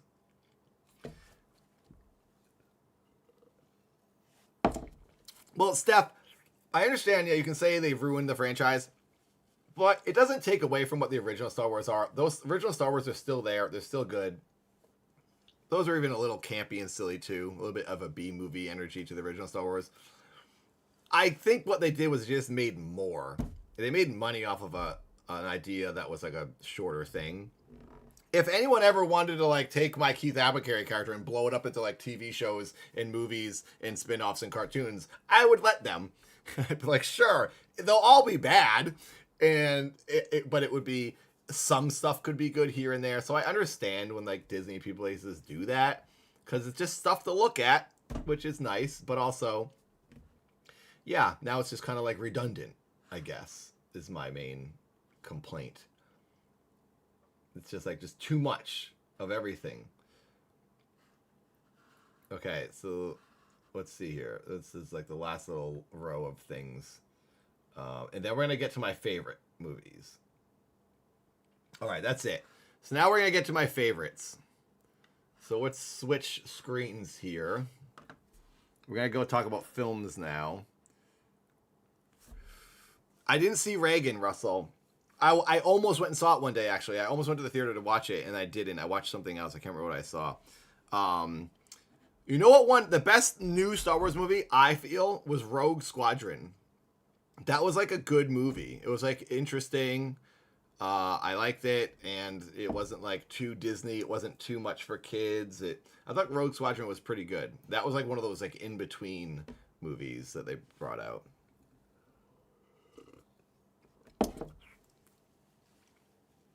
Andor was the TV series, right, Duke? I watched some of that. Did I say Rogue One? That's what I meant. If I didn't say that, that's what I meant. But yes, Rogue One. Solo stunk, in my opinion, Sly. I did not like Solo at all. I was like, this is just dumb. I just didn't like it. So, wasn't for me. I had a lot of complaints when I was watching that movie. All right. So now we get to... So that's the first half of the films segment. And now we're going to get to my top picks of films for what I can remember. I know I saw more than this, but this is my top picks for movies for the year. See, now I've messed up my formatting here. Let me click this just so I can see. I screwed up my sizing when I resized. We gotta do this. Welcome to the greatest live production televised entertainment you've ever seen. Here we go. Okay, that's actually good. Now we're going to make sure this is on top quality, and then we're going to go back. So, some of my favorite things for the year, that's what we're going to look at. In just the words, in order to not give you spoilers, I'm going to say it now. My number one movie for the year was The Substance. It was awesome. I don't even want to show you an image. I don't want to show you the poster. I don't want to show you anything. Because when I saw The Substance, you might have already seen some stuff on it. I didn't know anything about The Substance. My friend said, there's a movie called The Substance coming out today. He goes, go see it and don't look at anything. Just go watch the movie. I was like, awesome. And that's how I like watching movies that way. I don't see a trailer. I don't see a poster. I just see the name and I go, I'll see that. I pick random movies and I go watch them. I'm so happy that's how I watched it. Because I didn't know what the heck I was going to watch. And it was amazing. I will say, to give you some clues and hints to what it's about, it's sort of a horror movie, but not really. It's funny. It's more of like a sci-fi strange movie. I don't even know what to compare it to. It's sort of comparable to I had a comparison I used to say when I was telling people. It's good. It's just good. It's great. You gotta go see it. I loved it. And in that movie was one of the things that really pushed me and motivated me to go and make the Dad movie early next year. So in a few weeks, I'm going to be starting my Kickstarter to make my Dad film. My headphones aren't on. What the heck? I don't know if you guys are blurping me or anything. Hey, by the way, we're 6 likes away from 69. Thank you, thank you, thank you. Kind of like The Stuff, I guess, but better. The Stuff is a good movie. I think that's from the 80s. I don't know if any of you guys have ever seen The Stuff. Yeah, I guess that's a kind of good comparison. I think you all need to go see The Substance, please. If you like any type of horror, sci-fi, spooky, weird movies, you gotta see it. It's nothing like my Dad World or my Dad series, but in a way, it exists in its own little bubble in this movie. Like you only get a little view. You don't get like, it feels like you're in this one little world, and I liked that. It's a weird thing to take from it, but that's kind of something I thought about. I have written a Dad short film. I'm gonna do a Kickstarter and like Indiegogo, whatever, in the new year. And I don't know if it's going to be possible, but I'm going to shoot it all in a studio. I've gone to the studio. I have test footage. Maybe I could show you guys some of that, actually. I have not showed anybody any of this stuff that I'm about to show you. I have to raise possibly $50,000 to make this movie. It'll be a 20 to 22 minute short film. It's Dad. Real Dad fans will love this movie. People who've never seen Dad at all, I think will like this movie. You don't have to know any backstory. It's basically, it revisits Dad from a new angle from the beginning in sort of a new way. There'll be familiar faces. Two prominent ladies that you've seen in the Dad series will be there. Another person and some other characters. Thank you, Baphomet. 666 underscore monster donated $2. My future favorite movie will be the Dad movie. For sure. Thank you. I hope it is your new future favorite movie. I'm doing a little promo on my Dad film because I feel like I have to. I haven't really talked to too many. Well, I talked about it, but I don't know if you've all heard it. Thank you, Baphomet. There are two very important women in the Dad series, and you will see them.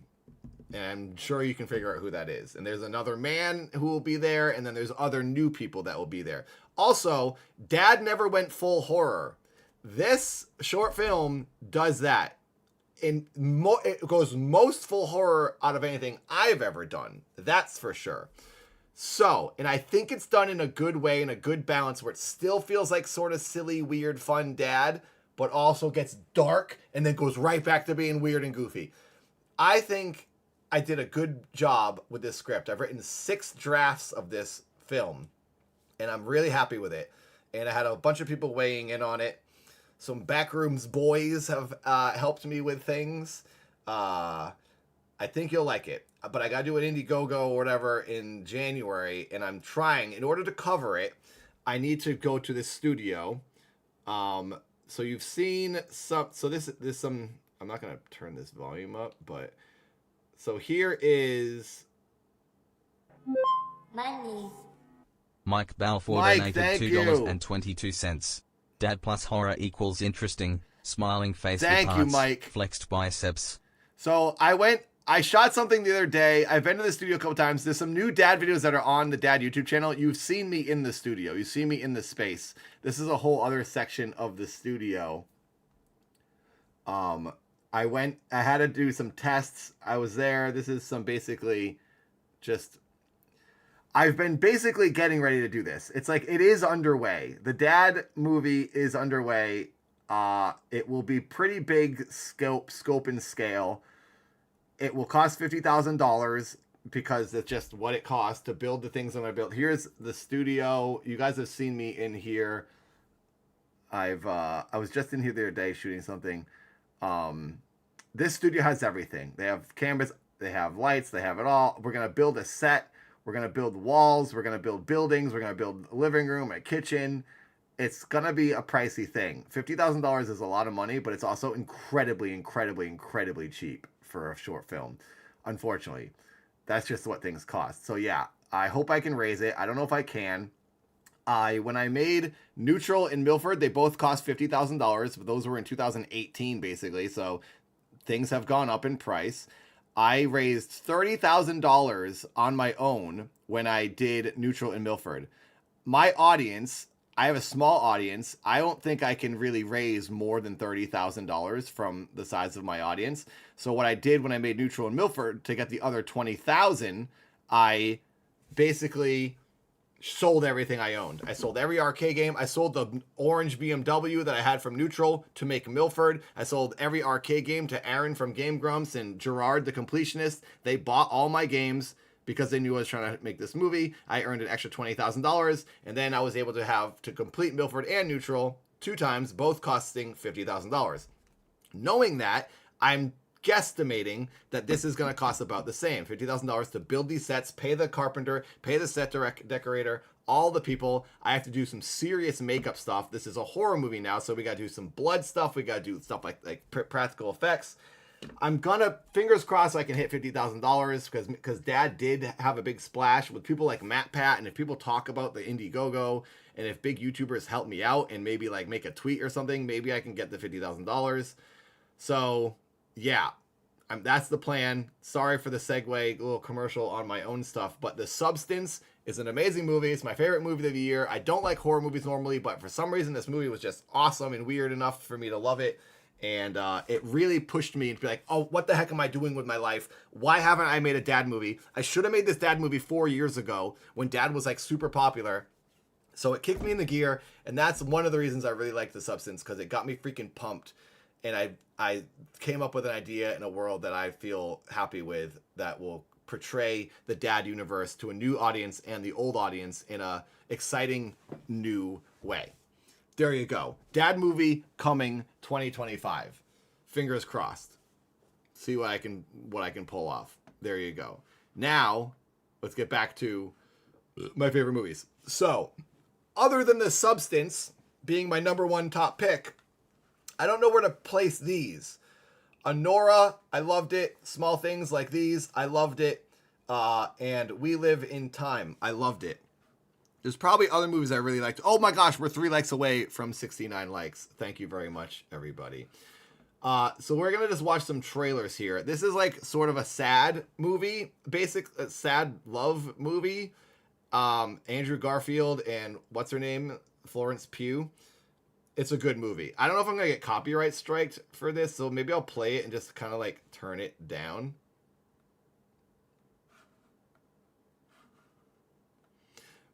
It's good. If you want to cry, go see this movie. Holy crap. But it's good, definitely. We don't have to watch the whole trailers, but if you want to watch the whole trailers, I will. Let me know. You tell me. Let me read some of these comments. Sorry, I was on a bit of a rant there. I hope we get well over 50. Thank you. I hope so as well. When music starts playing, I'll keep captions on, but I'll just turn it down when music starts playing so I don't get a copyright strike. Because I want people to be able to watch these after the fact, and as like a video, and I want to be able to earn money off of these streams. You don't like to cry at movies? I love crying at movies. It's so like therapeutic. Here we go. This is We Live in Time.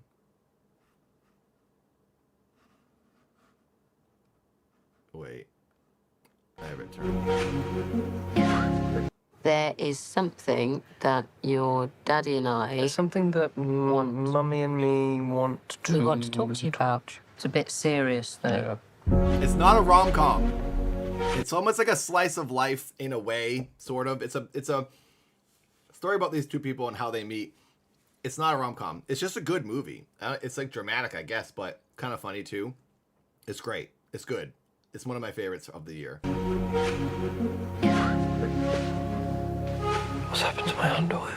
Oh, I literally have no idea. So sorry, but do we know each other? Yeah, no, I ran you over. Sorry. It's all right. I'm Alma, by the way. So, Brooklyn, if you haven't seen it, is another great movie that I love. The producer, I guess, did that. Brooklyn is Saoirse Ronan, the girl that I like from The Irish Girl, who's in like the Blitz movie and the other movie I told you I liked. Brooklyn's a great movie. I'd say go watch that. It's about people coming to America in like the 1920s, maybe, like immigrants coming. It's a really good little love story. It's good though. I like it. It's in Brooklyn, obviously, in like the 20s or 30s or I don't know, 1915. I don't know when it is. It's good. Bias. We're going to make sure you have the time of your life. Hi. Hi. Probably ought to get going. Who says? Unless you have... I feel like this movie does a good job of capturing what it's actually like when you start dating someone. Ooh, I love that refrigerator. Dang, that's a good refrigerator. Look at that. It's like old style. I love that. I love like old 30s to 50s style refrigerators. It's a good job of like it does a good job of capturing new dating situations and a relationship starting. One more like and we hit 69. Welcome to the Nathan Station, the new Sunday show. Thank you for all the likes, everybody. If you're just joining, thanks for coming in. This will be live every Sunday at noon. If we can hit the goal. We are $13 in towards so we're almost we're 13% towards the goal, basically. I don't know if 100 is too much to try to shoot for every week. Maybe I should make it 50 like we do on Wednesdays. I do the Wednesday Passions streams, and it's a relatively small little crowd, but we get well over 50, so it's like maybe I'll shoot for over 50 If we can hit $50, I am more than pleased. That will help keep me doing the show because I really want to, make this a little job where we have weekly programmed entertainment. So thanks for watching and thanks for the likes. I really appreciate it. On our way to 100 now. Dankeschön. Shit to do then. I have nothing. Whether we like it or not, clock is ticking What's the rush? because I'm worried So that there's a very distinct and real possibility that I am about to fall in love with you. I know this can seem kind of like it's just like a cheesy love movie right now, but when you watch it, like it does become more than that. Anyway, you get the gist of it. I don't want to give away a certain element to this movie, but it's worth watching. There you go. We Live in Time. I'd say go see it.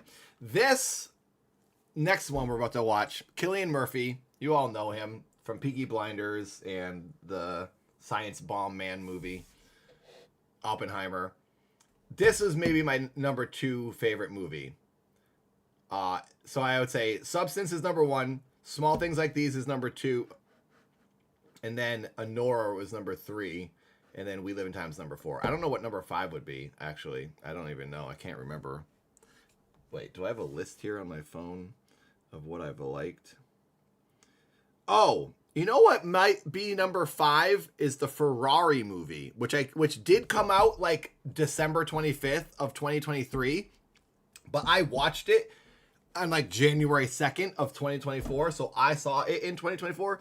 Also, this stream here, I'm not only focusing on things that came out in 2024, but because we're at the end of the year and this is the first episode, I figured the first episode will focus on like 2024, what I liked from the year. But going forward, future episodes will be like TV shows, comics, books, and movies that I liked and that you guys liked of all time. Doesn't have to be just the year, but since this is the end of the year right now, what we're existing in, and this is the first episode, I figured we'll make it like a sort of end of year recap to start off this series. So yeah. Going forward, it'll be done just anything and everything. Doesn't have to be, date doesn't have to dictate anything. So, Ferrari, but I won't show the trailer. It's the guy from Girls, a guy that plays the bad guy in the new Star Wars movies. What's his name? The guy from A Marriage Story. Adam Driver. Adam Driver plays like the guy that like created Ferrari or whatever. And it's like back in the 30s or 50s. Adam Driver, yeah. It's good. It's a good movie. I really liked it. So that was my number 5, I guess you could say. But now we're going to watch the trailer for Small Things Like These, Cillian Murphy. It just came out like a couple months ago. A mystery donated $5. Thank you, mystery donator, for $5. Thank you. We're at 18 now. Getting there, baby. Thank you very much. You should see Ferrari. It's good. You know why I wanted to see Ferrari? I'm surprised. I don't really like cars. I know I have an old car, and you guys, it might seem like I'm a car person. I'm not. I don't really care about cars. I feel like I like dirt bikes more than cars. But I saw the Ford versus Ferrari. Was that the movie with what's his name from Boston? Matt Damon and Christian Bale. I really liked that movie, and I didn't expect to like it. I just liked it. I was like, this is cool. I kind of like this. It was just a good, compelling story because it was based on a true story too. So the guy was interesting to me. Kyle, thank you for this sticker. So that won't add to our total. So I will like physically add that. Stickers don't for some reason add because it's a different way of donating. So I'm going to add $5 to our total, even though like what's 70% of 5. That would be 3.5. So I'm going to add $3.50. You know what? I'll just make it 4. Just make it easier so it's an even number. I'm going to add that to our goal. Thank you, Kyle Mayer. I really appreciate that. Let's do 4. Make adjustment. Save. And now we do this. Refresh. Boom. We are at $24. We're almost a quarter of the way through. A couple more pennies and we hit 25% on the way to the goal. Thank you. You guys are angels. But yes, I would say Ferrari is a good movie. And after seeing Ford vs. Ferrari, I liked it. So there you go. Now, let's watch this trailer. Small Things Like These, Cillian Murphy. Good movie.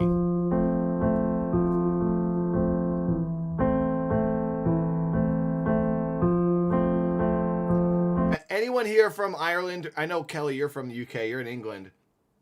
I'm guessing... Tell me what the accents sound like to you guys in this. I know he's Irish. Is he doing his regular Irish accent or is he doing a British accent? I wasn't sure if this took place in Ireland or England. That's what I'm trying to say. I want to know if it's in Ireland. I'm guessing it is. Wow, this trailer has 7 million views. This is a very indie little movie. I'm surprised. It's because he's in it. He's such a name now. By the way, Peaky Blinders movie coming out next year. Holy crap. I loved the Peaky Blinders. Peaky Blinders television show. You should all watch it. It's great. It is the guy from Peaky Blinders Slit, yes. Girls. Hi, Dad.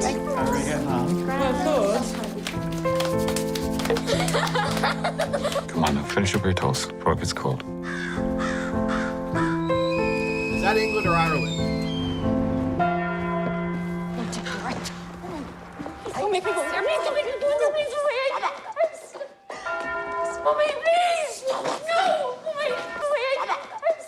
That license plate, Ireland or England? Or hard to tell. This is also in the 80s, I think. Mike, thank you for Mike $2.22. Balfour donated $2.22. Pesky Blinders, baby. Peaky Blinders is freaking awesome. Thank you, Mike. Thank you, thank you. Thank you guys for keeping the show going. Oh, you finished the marathon? It's awesome, right? So I've watched the series 3 times. I've watched the whole Peaky Blinders series 3 times through. I loved it. I can't tell you why. I just like England and I like old time stuff. So old time England, great. Big fan. And everyone in it is just really good. Bosnev donated $5. Mary Crumplezone. Thank you. Thank you, Boz. You guys are amazing. Keeping the show running. Episode number 1. Thanks for being here, everyone. Hopefully we can keep this going every single week. Next Sunday, I'll see you again. But we're still in the first segment. We got other segments to get to, so I got to keep it moving.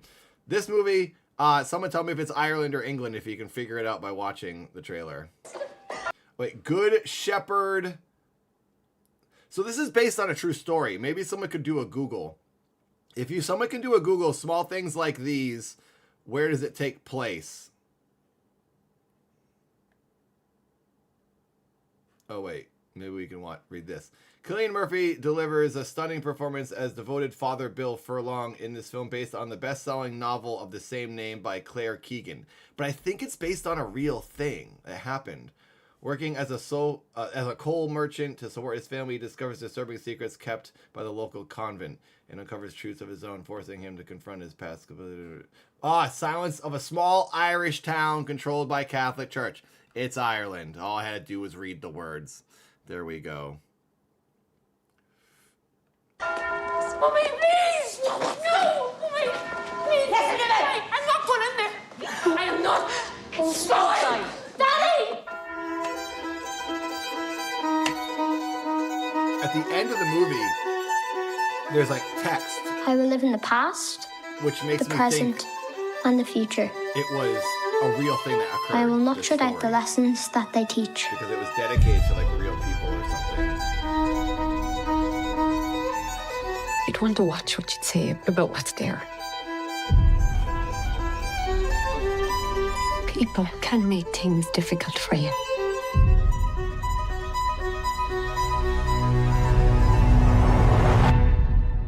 Don't you ever question it?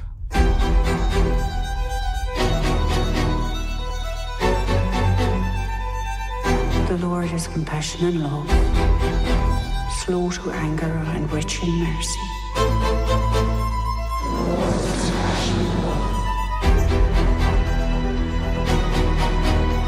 No, don't be thinking you're in any trouble. I also didn't know what this movie was about The Lord is compassion. before I saw it. I just went and saw it, The and I Lord knew it is was compassion. and I liked it. figured I'd like it because he's in it. There are things you have to ignore.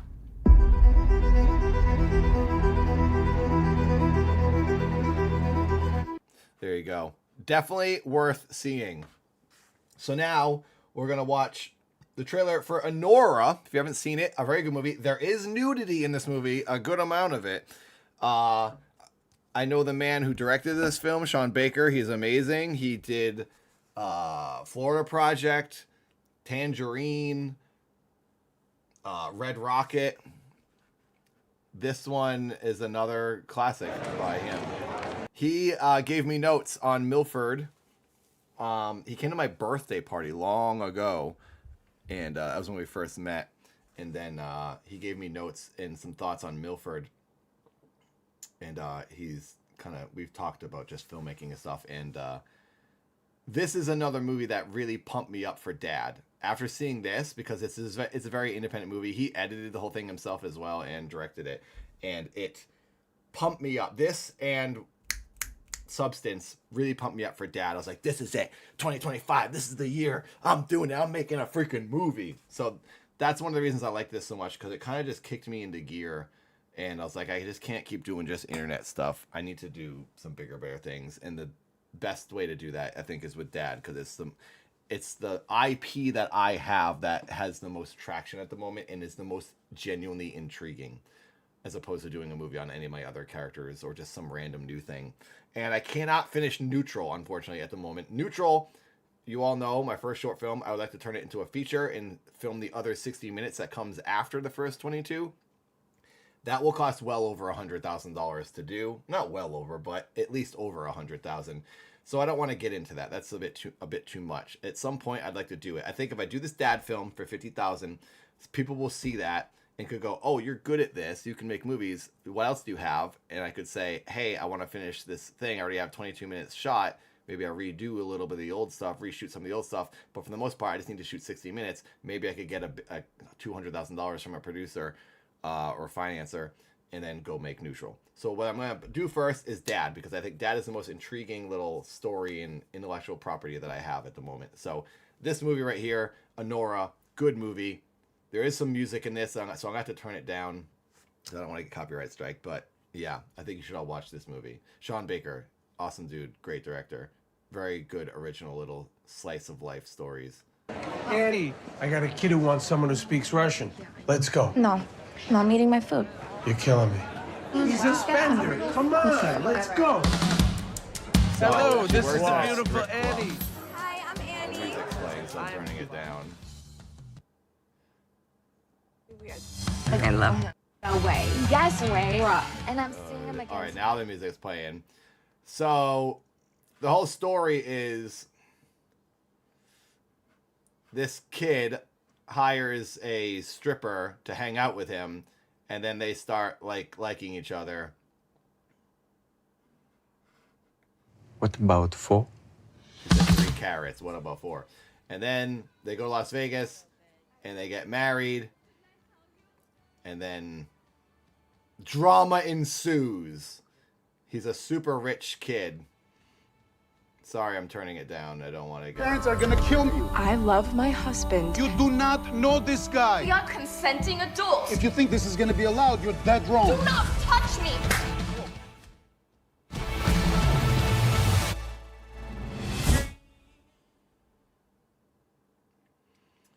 I don't know what this girl's from. So apparently she was on a Disney show or something. Mikey Madison. I'd never seen her before, but maybe she's like famous.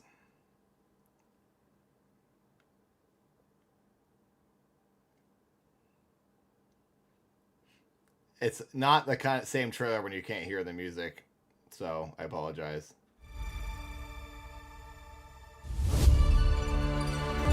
Good movie.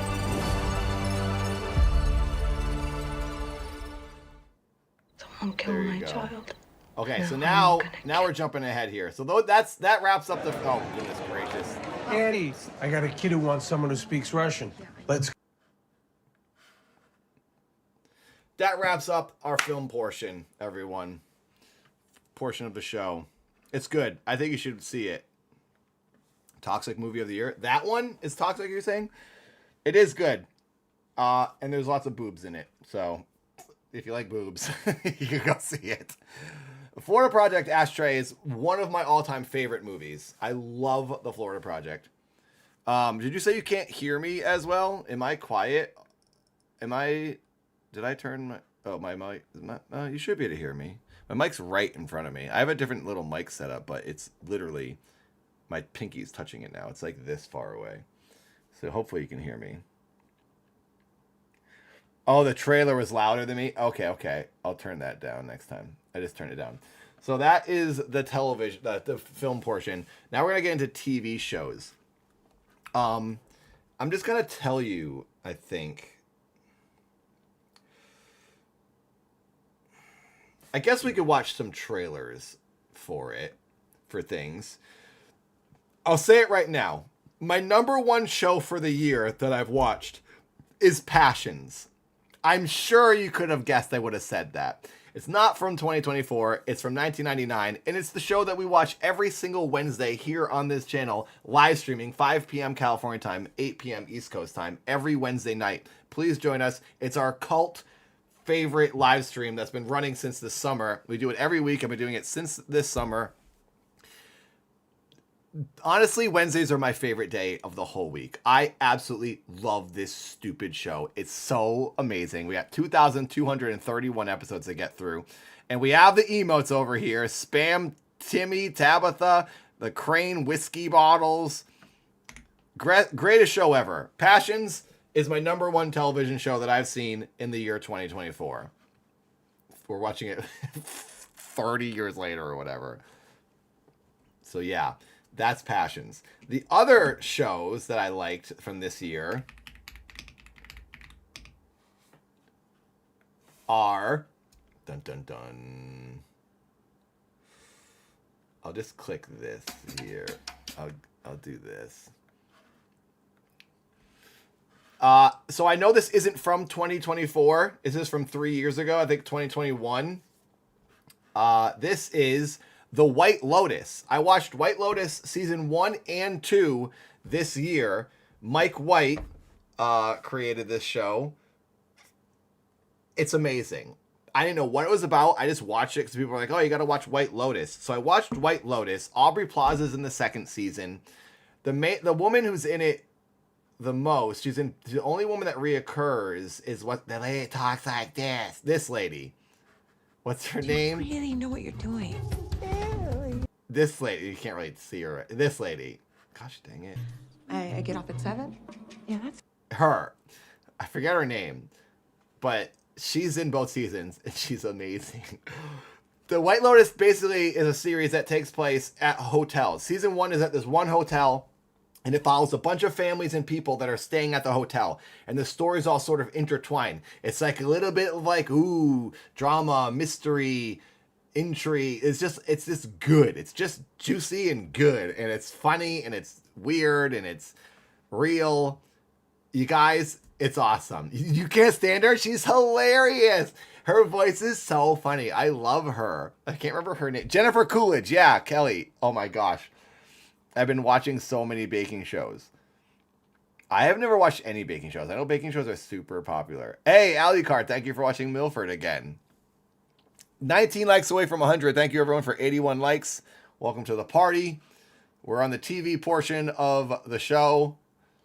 Talking about the favorite TV shows I've watched. I watched a lot of TV. I can't remember 80% of it. And it's like too hard for me to see my watch history on my apps. I was like, I'm just going to try to remember what I've seen and pick the favorites. So here's the trailer for season 1 of White Lotus. If you haven't seen it, it's great. You got to watch it. Let's see. Hopefully you can hear it. The goal is to disappear behind our masks as pleasant, interchangeable helpers. It's tropical kabuki. This guy's great. Aloha. Happy to be here. The character of the hotel manager. Valued guest. He's awesome. Welcome to the White Lotus. He's awesome. Nicole, they're fucking huge. I haven't seen him in a while. It's cancer. Swole balls. Did they biopsy your balls, Dad? Not yet. Surprise! Mom! Am I interrupting? interrupting. I know it's only your honeymoon. Oh my God, look at her face. It makes me want to Rachel, watch you it were again. such a beautiful bride, but also very pale. But now you have a little more color and it looks great. Thanks. You are so talented. It feels very real. Really know The, what you're the doing. interactions and relationships. So like, it's like you've seen these people before, and you've seen people interact like this I get off at 7? in your life. Yeah, that's good. I mean, like a couple minutes after 7 at the restaurant. Sounds great. So she's basically a loser, the Jennifer Coolidge. She has like no friends, so she just tries to get the hotel lady to hang out with her. Girls anymore? No. Well, he thinks I'm an asshole. Were you an asshole? I guess I'm just wondering what you might be able to do for us to make This guy is so annoying. He's like such a I was bro. actually trying to not be an asshole. That you failed?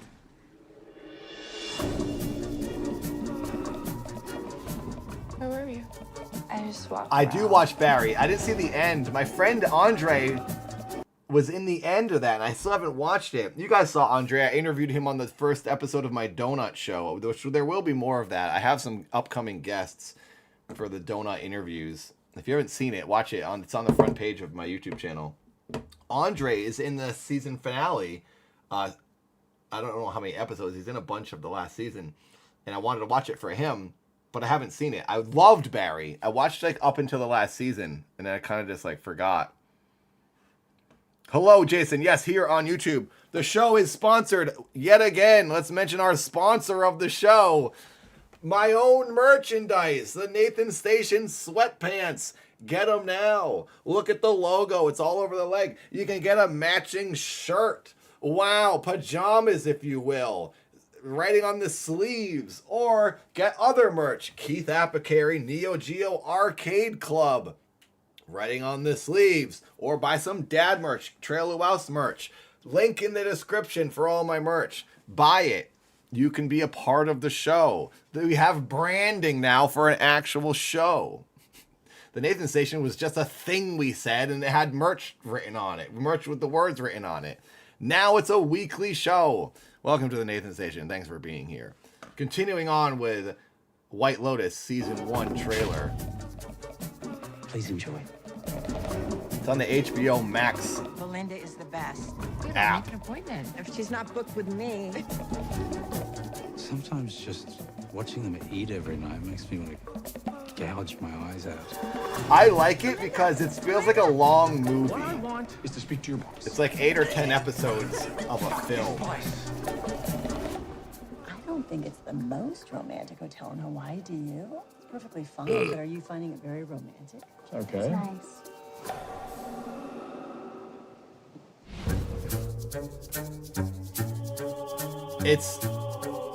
It's really great. I don't know how to like sell you on it, but it is just really intriguing. You're like invested in all these people, and you want to see what's going to happen.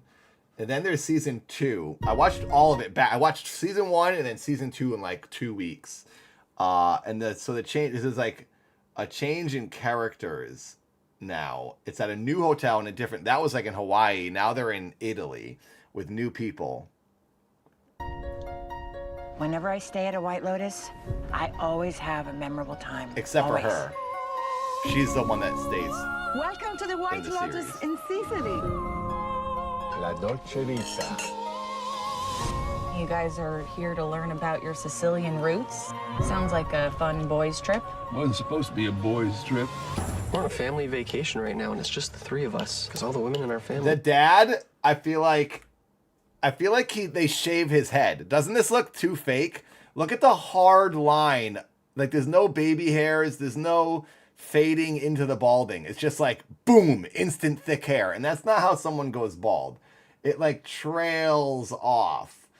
This drove me nuts. This is the one thing I didn't like about the show. I was like, this guy's not really bald. Like, this looks fake.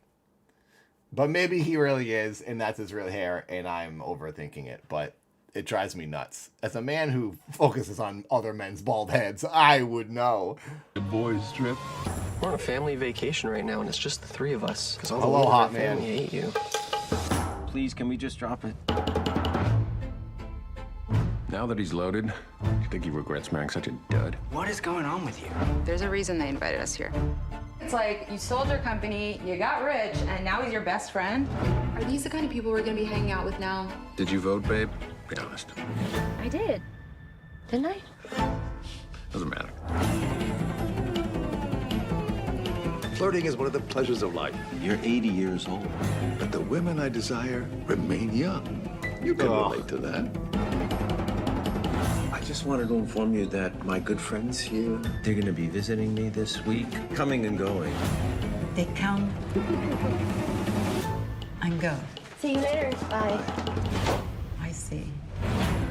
You bring your assistant to a vacation with your husband. It's not Is like that she's Mike gonna Judge? be in Oh, our it's right. bed Mike and Judge is in stuff. this. I don't know what's going on Cleve's with and Boyhead Greg, creator. but I think it's bullshit. I think he's having an affair. I've seen a lot of guys who like make all this money and they just start acting different. You guys party?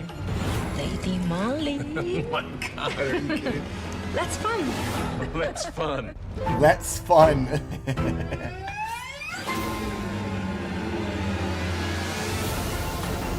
A man does what he has to do, but you keep it tight. If you're sloppy, it's like you're rubbing your Hopefully this face. music isn't copyright striking. What happened last night? Just been a series of So anyway, very bad decisions. it's like a sort of mysterious show, but it's mostly just about people and their relationships and interactions and what happens to them when they're at this hotel. And it's definitely worth watching. I loved it. Italy's just so romantic. You're gonna die. They're gonna have to drag you out of here. Oh! That's another thing I didn't mention. Every season, someone dies. I totally forgot like the major whole point of the whole thing. So yeah, someone dies in every season. And then you see who and how and find out in as it goes. I totally forgot. That's like one of the major points of the show. So yeah, watch it.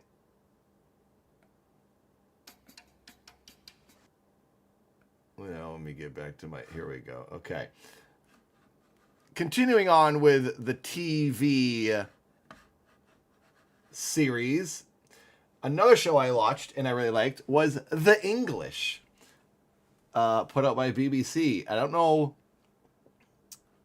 where I watched this, if it was Netflix or what. Yeah, it's definitely an important detail. I watched The Penguin. I'm going to talk about that at the end. That was my favorite show of the year. But this show, this show titled The English, I really liked, with Emily Blunt, the girl lady from Fall Guy with Ryan Gosling. She's in like everything. This is a Western thing. There's a really scary lady in this, and I've just loved this little series. No, I'm gonna kill him. Oh, I might get copyright strike from this music. There, you've been one of us, but out here. So it takes place like early America days, 1800s. I don't know when it is, 1850s to 1890s or something.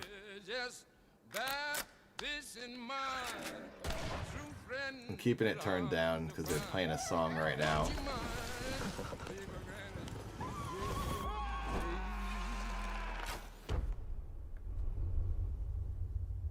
It's good. Emily Blunt. It's great. And there's a really scary lady in it who has she's a old lady with her head has been scalped and her eyelids have been cut out and she looks super scary. So yeah, watch The English. And then my second favorite TV thing. So I'm only picking like 4 TV things. I watched a lot. Oh, that's a lie. I am picking 5. Sweet Pea, I think, would be my number 2 series. It's the girl Ella Purnell. She's in the Fallout show. I haven't watched Fallout, but you know, I heard it's great. She is in that. She's in this, and I guess let's show it to you. Let's see. Hopefully, there's no music in this. Oh, I can't remember how I got it. I think I got a subscription to this and then watched it, and then canceled it. But Sweet Pea, really good. It's about a girl murdering people, and you don't want her to get caught. And it's very edge of your seat, kind of like, oh my god, I gotta watch one more episode. It's awesome. I highly recommend it. And then my number one favorite television show that I watched this year is Severance. Oops. Now, I have a bit of a complaint with Severance because I loved it so much, and it made me mad that I haven't made Dad into a television series yet, but that's out of my control. I've pitched Dad to television networks, and they all said it was too high concept. Really annoying.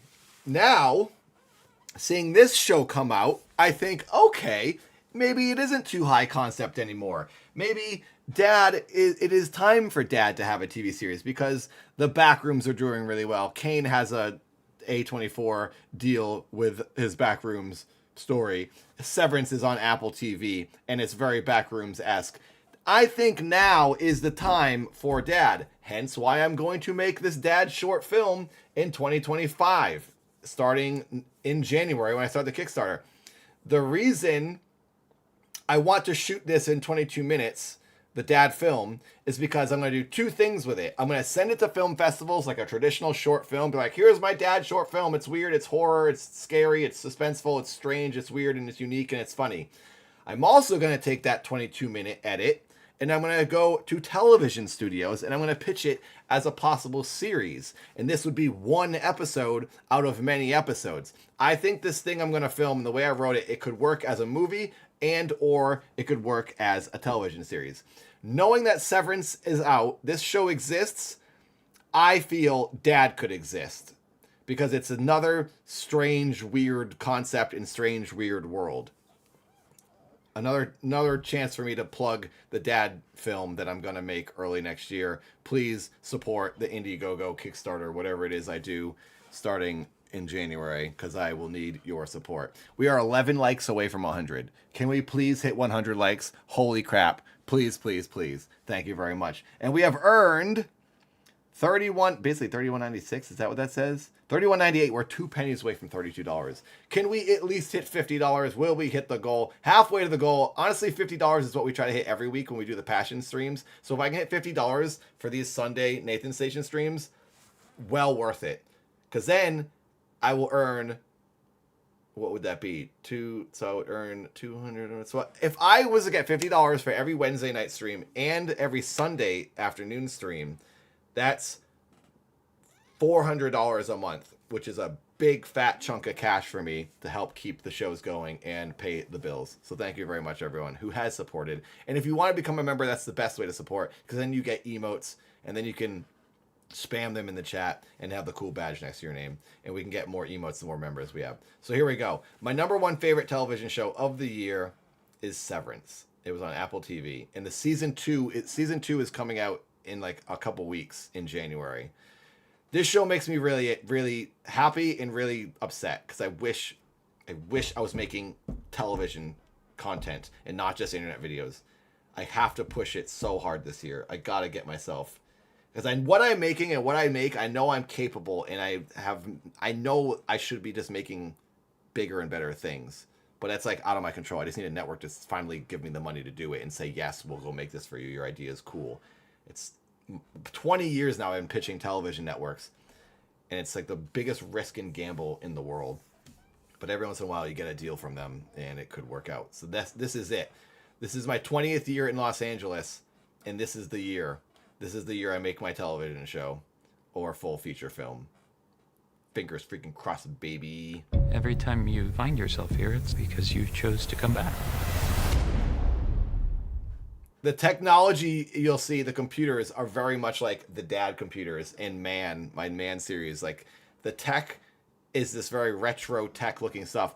I have custom computers and custom props made in the Dad series from Mike Lombardo, like custom shaped computers and props and phones and little gadgets.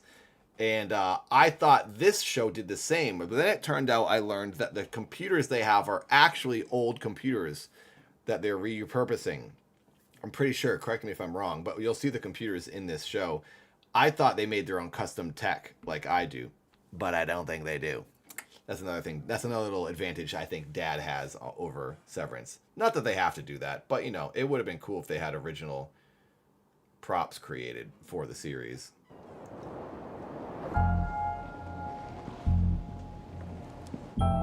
Hello, my name is Mark S. I only have one subscription, Professor. I pay for Netflix. That's it. All the other things, sometimes I buy a show for $20 and I get the whole season, but I only pay for Netflix. I have I pay for Apple TV and Netflix. That's the only two I have. I have HBO through my friend. I have Hulu through another friend. So it's not very expensive. And that me and my friends will do that. It's like, okay, I'll get this, you get that, and then we just split it up. So it's not that expensive if you just share it with your friends. And I have, of my own free accord, elected to undergo the procedure known as severance.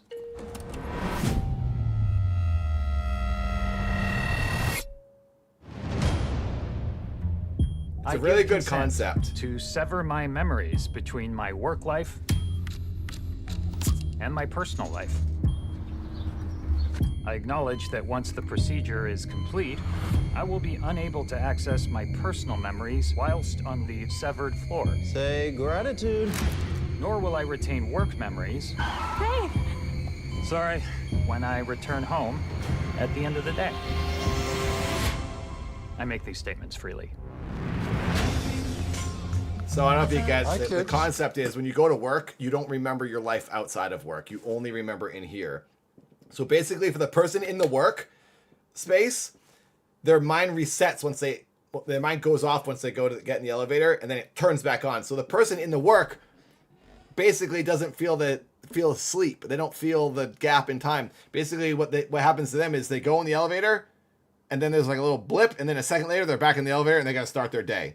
That would be maddening. Imagine going to work, you get in the elevator to leave, and then a second later, you're back in the elevator and you go right back to work. You don't have the sensation of having that time off in between work. You're just in a prison all the time. Same thing is said for the people outside. You go to work, you drive in, you get in the elevator, and then boom, you're in the elevator, ready to leave work. That sounds awesome. All you have to do is pull into work and then go back home. And your whole brain only remembers that. So there's two separate versions of you. That's the concept of the show. But really, it is just you. Yeah, I would be pissed too. So the reason these people sign up for this procedure is because they don't want to remember work. They want it to be like out of their head. But then their inside versions start getting freaking ticked, which you would expect. And so that you have like two battling selves. It's a really good concept. What's for dinner? We warned you. About the greeting? You were kidding. We hate it. How many reasons did we come up with? 8. Good morning. Hi, Mr. Milchek. Those computers. Mark, could I have a word? I love them. Petey is no longer with this company. I'm sorry, Mark.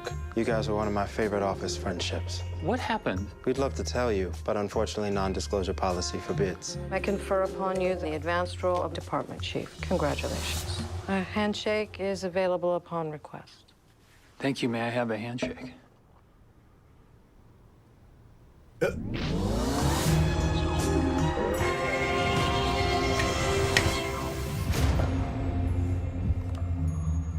I know you? My name's Petey. I'm from work. So, we're friends? I'm your best friend. Nothing is what they say. I used to think it would take a monster to put someone in a place like that office. Especially if the person was himself. So now the outside version is learning about the inside, what's really going on. Because he doesn't know what happens when he's at work, because his brain is separated. What's happening?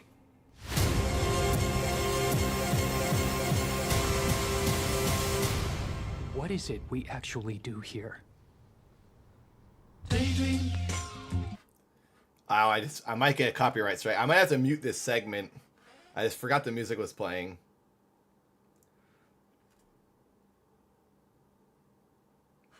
Dang it, I'm going to have to edit that out. Anyway, great show. Highly, highly, highly recommend watching it. Season 2 starts in January. It's awesome. That was my #1 favorite show of the year. That concludes our television portion of the show. 6 more likes and we hit 100. We're on our way. So now I want to talk about video games. I don't know Hang on a second, I'm trying to scroll back here. Someone killed my child. Where are we? Now I'm gonna kill him. Don't you mind? There we go. Video games are next, and then we're going to talk about... Maybe I'll do books first, because I got the books right here. Hang on. I never read books. I just don't. I never did. I mean, I have. I've read like 8 books in my life. That's a lie. I've read more than that. But this year, I wanted to change. I was like, I'm going to start reading freaking books. I want to read some books. And I did. And I'm very surprised. I've completed 3 books this year, which isn't a lot. But honestly, I'd started... That happened starting like August. So from August to now, I've read 3 books. I'm on one. This is the new book I'm on. I just started it the other day. I've read 3 books and a bunch of parts of other ones. So, all right. Welcome to book portion, everybody. Let's get through this. This will be a shorter portion. Space Breakfast. I don't know if Space Breakfast is here, but I recommended the Space Breakfast. This is the recent book I finished the other day. I got this at the airport when I went to Tulsa, Oklahoma at some point this year. Maybe that was the summer. Maybe I did start reading in the summer. I went to Tulsa to do a dad DJ set. And in the airport when I got to Tulsa, I saw this book. I was like, I'll buy that. Sounds good. I read it. I just finished it the other day. I only read this book when I was on a plane or in the airport this year. And I was surprisingly on planes and airports a lot more than I thought. But I read this whole book. It's like almost 300 pages. And then Space Breakfast, I said Space Breakfast reads tons of books. Space Breakfast read this book yesterday in 2.5 hours. That's insane. Space Breakfast reads so fast. It took me like a couple months, but it was like only when I was on planes and only in an airport. I don't think I read slow. I think I read like a regular person. But anyway, this book is very good. In the House of Pines. So what the concept of this book is, I'll read it to you. I'll read the back. Maya was a high school senior when her first... Sorry, I can't read words. This is why it takes me 2 months to read a book. 6 likes away from 100. Come on, let's do it. Maya was a high school senior when her best friend, Aubrey, dropped dead in front of the enigmatic man, Frank, whom they'd been spending time with all summer. Okay, I'm not going to read that. I'm just going to tell you what happened. Basically, this girl in the 90s meets some guy, and she starts feeling weird when she's around him, and she, like, doesn't know what's going on, and he's building this, like, cabin in the woods, this house in the woods, and she goes and looks at it, and he's like, he's just strange, and things are weird, and she's, like, really drawn to this guy. And then she gets a bad feeling about him. And then he starts like hanging out with the other friend. And she's jealous because she's hanging out with the other friend. And then this is flashing back between the current time. This woman's like 26 or whatever in the book in current time. This is also in Boston, which was neat for me because that's like where I'm from.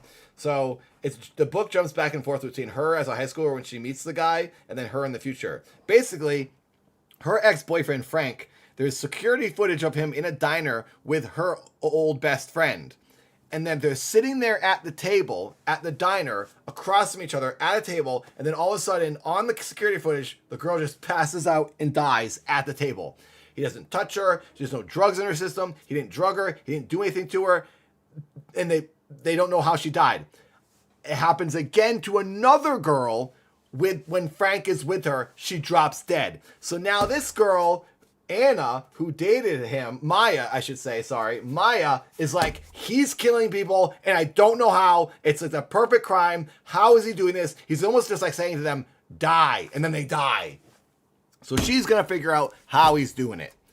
And it flashes back to the stuff when she first meets him and it starts putting puzzle pieces together. It's awesome. It's really good. Read the freaking book. I liked it. And then I also read for the second time Fight Club. This is the book that got me back into reading. I read Fight Club earlier this year. I read it when it came out before I watched the movie. It's one of my favorite movies of all time. I read the book again. It's pretty short. It's like 211 pages. So I read this and it got me back into the reading mood. And I was like, I'm going to read more books. And it was awesome. Fight Club is a really, really good book. I really like it. And I've decided to, I've always wanted to read. I read Choke, which is Chuck Palahniuk, the guy who wrote Fight Club. That is like another book he wrote that got popular. I read that one way back and it was pretty good, but I wanted to read his books in order. So I'm currently reading Survivor. This is his second book that he ever came out with. It came out also in the year 1999 when Fight Club came out. He put 2 books out that year. This is the second one. And the one he has after this, it's like called Invisible Monsters or something. I'm going to read that one next. This book is cool because the way it's written, it starts, the page numbers are backwards. So when it starts here, chapter 47 is page 289. And then it starts counting down, so you know when you're done. You're getting, oh, I'm on page 10. I'm almost done. It starts counting backwards because you know when you start the book, you know the ending. And it's a neat way to do it. You know what happens in the end, and then you got to get to it. It's cool. It's about a guy on a plane. It's great. Read it. I'm very much enjoying this right now. I'm barely into it. I also, so these are 3 books that that's funny because they're all blue. Wow, this is weird. They're all the same exact color. These are 3 books that I am currently reading, and I'm a little bit into each of them. We'll start 2 more likes when we hit 100. So this book portion is going to be the shortest segment, I think, of this whole show. This is a book I got at the airport as well. It's called The Island, and it's about a bunch of influencers, Instagram, YouTube, whatever, hot young people, go to this guy's island. This rich guy makes an island with like amusement park stuff on it, and he wants all these influencers to come vlog it, film it, show it to their audiences. But then people start dying. So it's kind of silly and cheesy. It's written for young people, but I was like, I'll read it. I'm intrigued by the concept. It's kind of interesting. Natasha Preston here is the lady who wrote the book. I'll finish it because it'll be a fun, silly book, I think. And it's not, it is actually kind of long, actually. It doesn't say it's not that long. It's big text. How many pages is this thing? 300 pages. So yeah, I'm interested. I'll read that one. I'll finish it. This book, I took the cover off because the sleeve, I don't like having the sleeve because it like flops around, but there is a cover. This book, How Do You Live? I think you guys will like this. My audience in particular, I think would like this book. This book was the favorite book of the guy, I don't know if it's Ghibli. No, that's not his name. Who's the guy that created Studio Ghibli in all the anime movies? Does all the anime movies, Spirited Away and all that. What's his name? I can't remember his name. But that guy who directed like a lot of the Studio Ghibli movies, this is his favorite book. That's why I got it. It's written by a guy named Yoshino. And this is a book about a kid and his friends and his youth growing up in the 30s in Japan. And I like it so far. I'm only on page like 40. But Miyazaki. This was Miyazaki. I think this was Miyazaki's favorite book. Or it was someone who directed one of the Ghibli movies. I'm pretty sure it's Miyazaki. Who did the Heron movie, the newest one, The Boy and the Heron? Who directed that? Because I think it was that director. Was that Miyazaki? Because this is his favorite book. So I was like, I'll read that, and I like it. It's good. Third book that I haven't finished that I like is Wuthering Heights, a very famous book. This is like a known classic. It's very big. It'll be the biggest book I've read, I think, ever. I read The Hobbit. This is 330 pages, which is pretty big, and it's got kind of small font. This is a dark, depressing book, apparently, and I'm looking forward to it. So far, I'm only this, you can see here, I'm only that far into it. But it's a pretty good amount. I read it in the airport when I got it. I got this in Wisconsin when I went there recently to film something with a friend.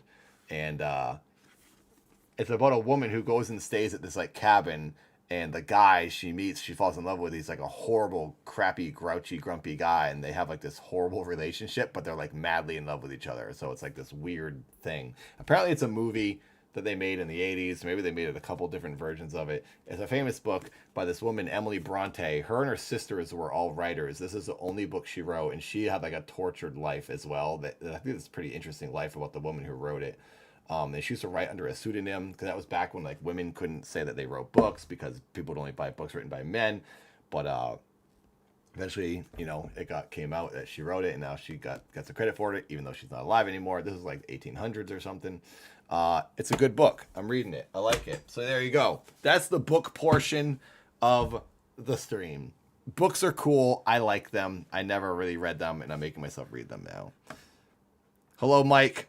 Welcome to the Nathan Station, the show where we discuss film, TV, movies, and we promote and talk about things we like. And then we have an audience portion at the end of the show where we're gonna go and look at what you guys like. Post in room 6. You still have time before we get there. If you're in the Discord, go post your favorite anime, shows, video games, movies, whatever, in room 6 in the Discord, and we're gonna scroll through and read what you guys are liking and enjoying.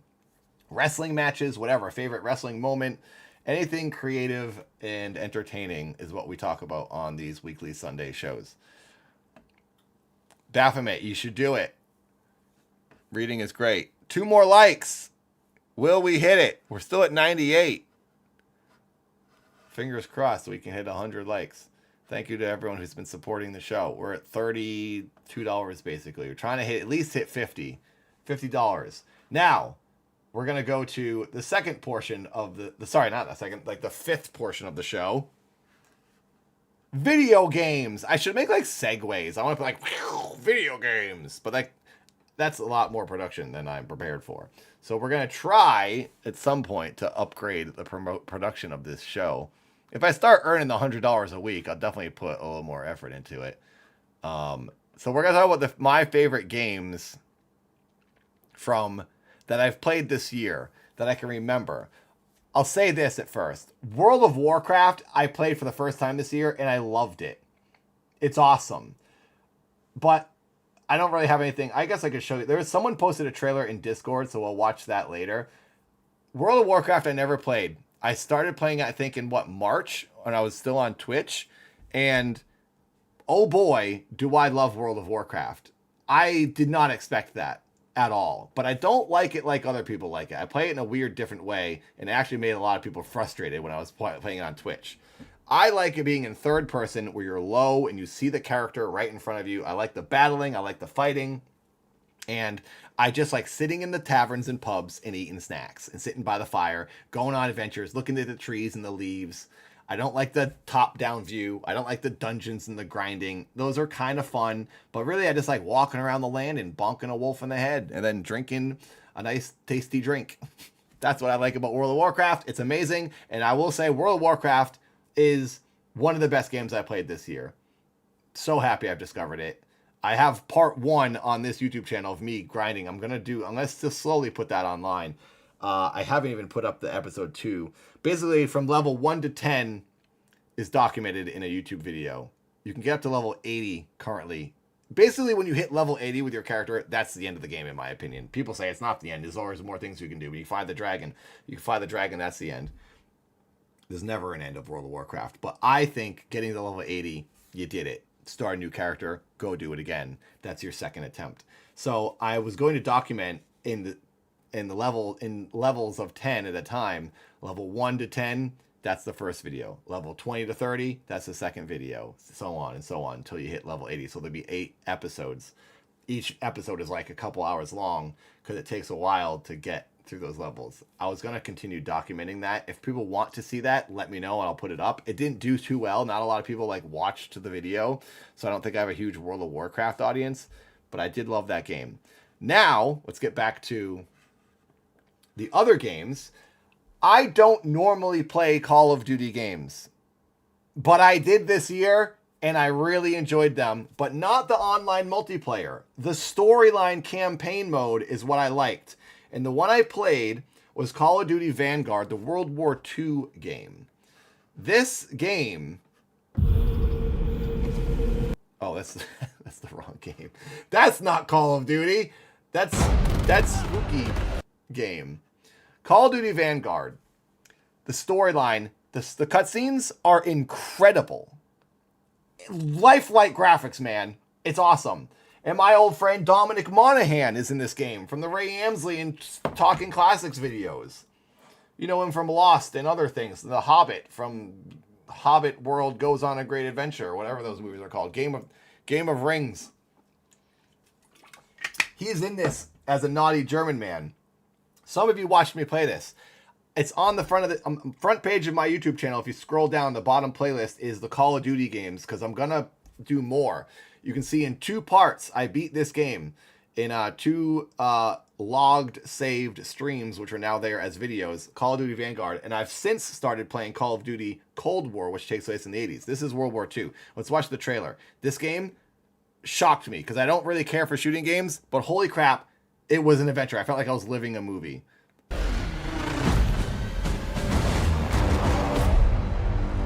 I don't think I would like it as much if it wasn't World War II, because it feels more fantasy and fiction. That's war. Modern tactical espionage is a little depressing. It's like bros with guns. But for some reason, World War II feels a little more like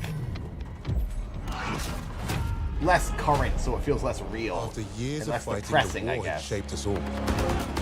But the work wasn't over yet. The SOE put me in charge of a new team, handpicked for a top-secret mission.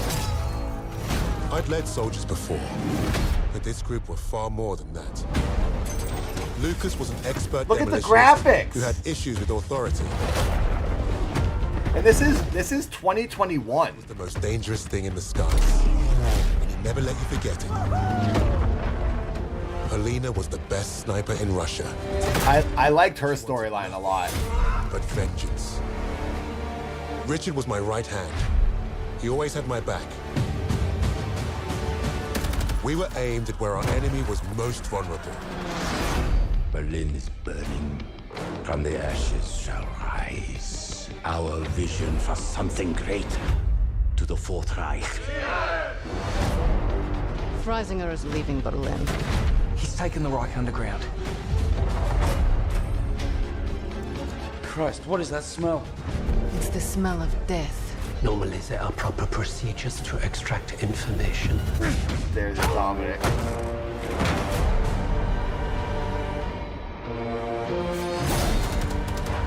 Covering fire!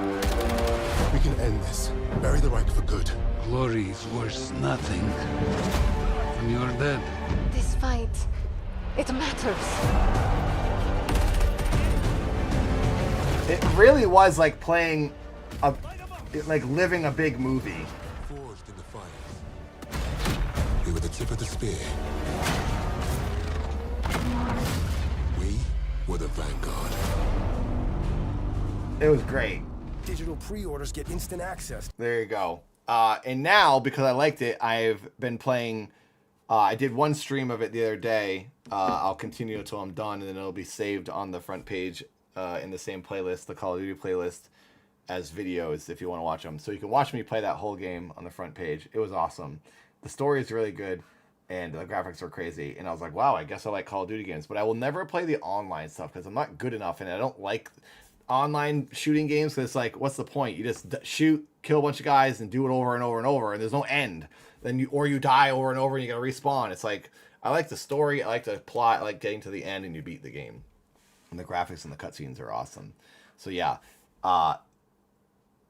this made me think of something, and now I forget what I was gonna say. Oh, and this game made me want to play the new Indiana Jones. I already would have wanted to play the new Indiana Jones, but like now I'm like, okay, I'm in the mood for like 1940s action and espionage.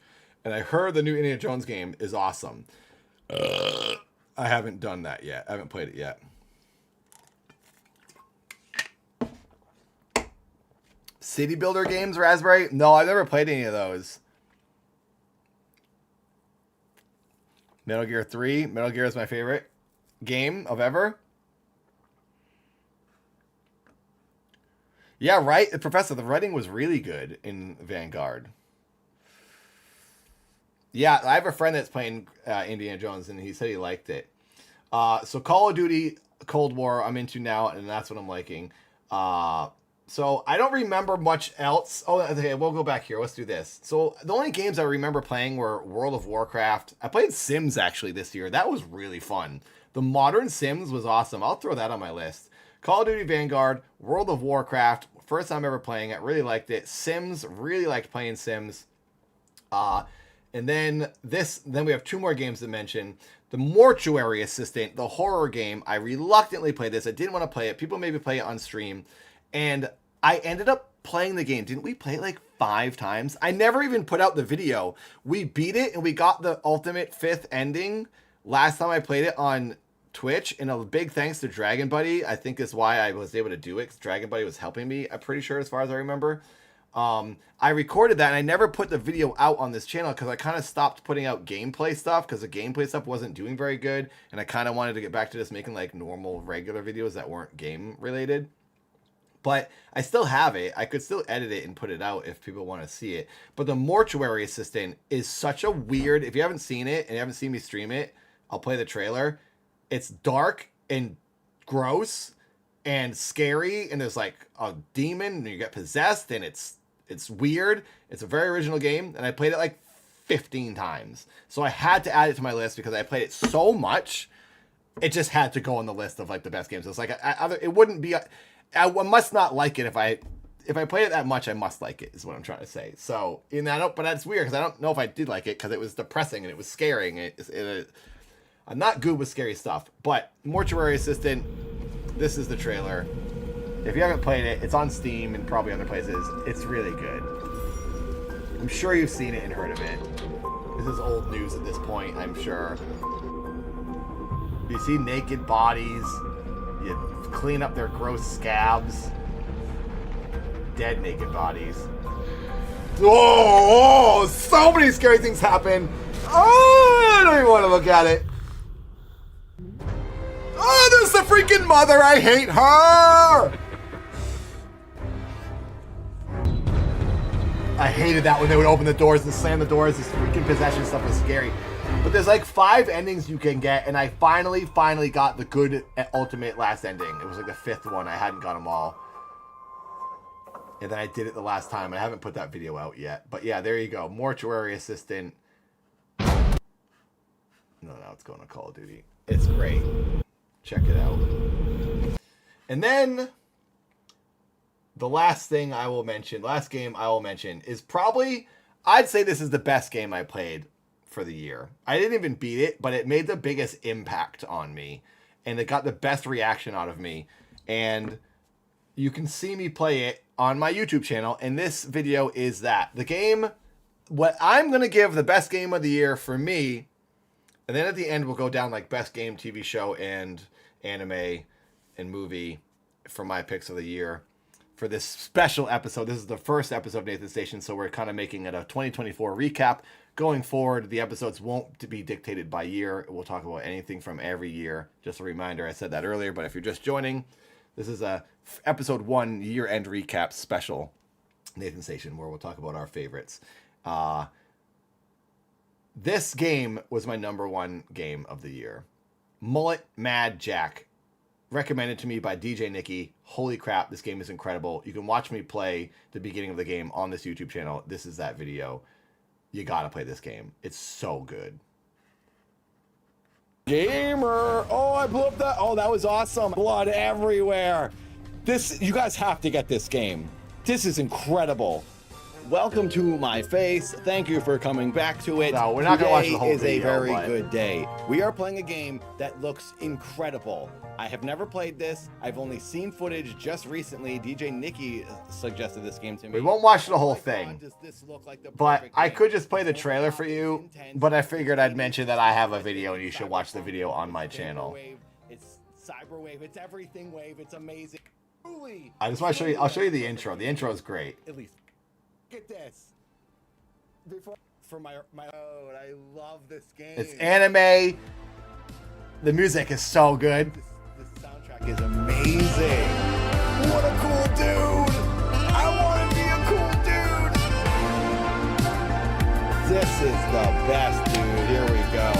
I'm gonna do no timer. Oh, I turned it down right when the classic shooter. The timer is turned off. Yes, that sounds good. I just want to be able to enjoy 10 seconds. Being fooled by every fast forward. It's a full-on anime. Tracker. Silent type. Hey, that's me. You enter the Peace Corps Justice app, the #1 moderators. That phone is awesome. Look, it's got like one of those Stream shortly. water coolant tubes like in a PC. These amazing sneakers. Today's mission: to rescue the influencer princess from the robot scum. Rescue the influencer princess. She's got 2 billion followers. Wow, she's really popular. To rescue her on Livestream wins the prize. Wow. Her location. So the concept of the game This is you gotta awesome. go It's through like this building current day like stuff mixed Raid with future. or like Judge Dredd movie. This And is you what gotta the world's take gonna out be guys, like. and you gotta save this Live streaming. this live stream girl in front of, and you're live streaming it. So the audience, when you kill people, the audience pumps you full of adrenaline and likes, Into a building. and it keeps you alive by getting likes on the stream. They want carnage. Listen to the music. Ready? So cool. That's definitely a lollipop in his mouth. Oh my god, I love it. Oh, there's an intro. Oh my gosh, this is the best. Holy crap, I want to live here. I want to be this man. It's like the Vaporwave 90s. City. It just says 90s. He's ticked. He's gonna save that lady.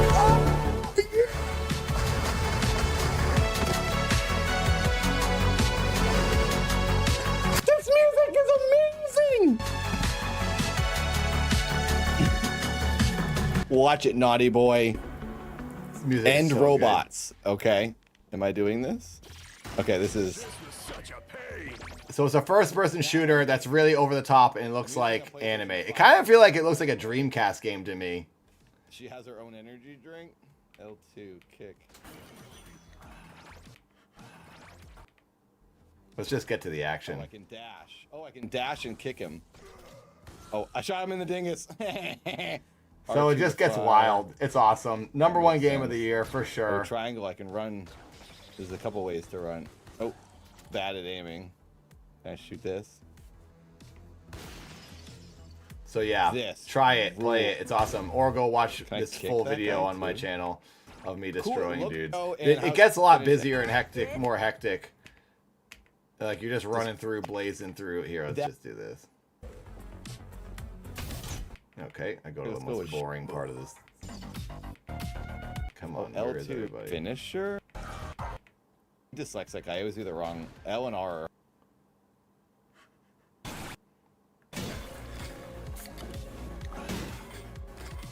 I want to see what's on those TVs. They're like anime shows.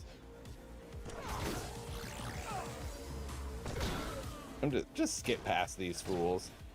We just gotta get to the 10th floor. There you go.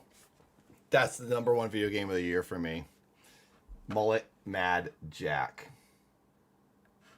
I was snapped. Oops. Now I'm skipping up. I was snapped. So now we're going to get to anime. Next segment of the show, anime. And then after that, what we have is music. And then we have what you guys liked and what you guys watched. All right. What's it called? That's Mullet Mad Jack, if you're wondering the name of that game.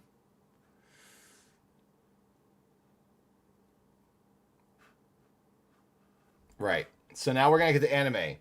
I only have one thing to show for anime because I didn't watch much other than like old things I've already watched. My favorite, and it just came out. It came out in October, so it's a good thing to start watching because it's brand new.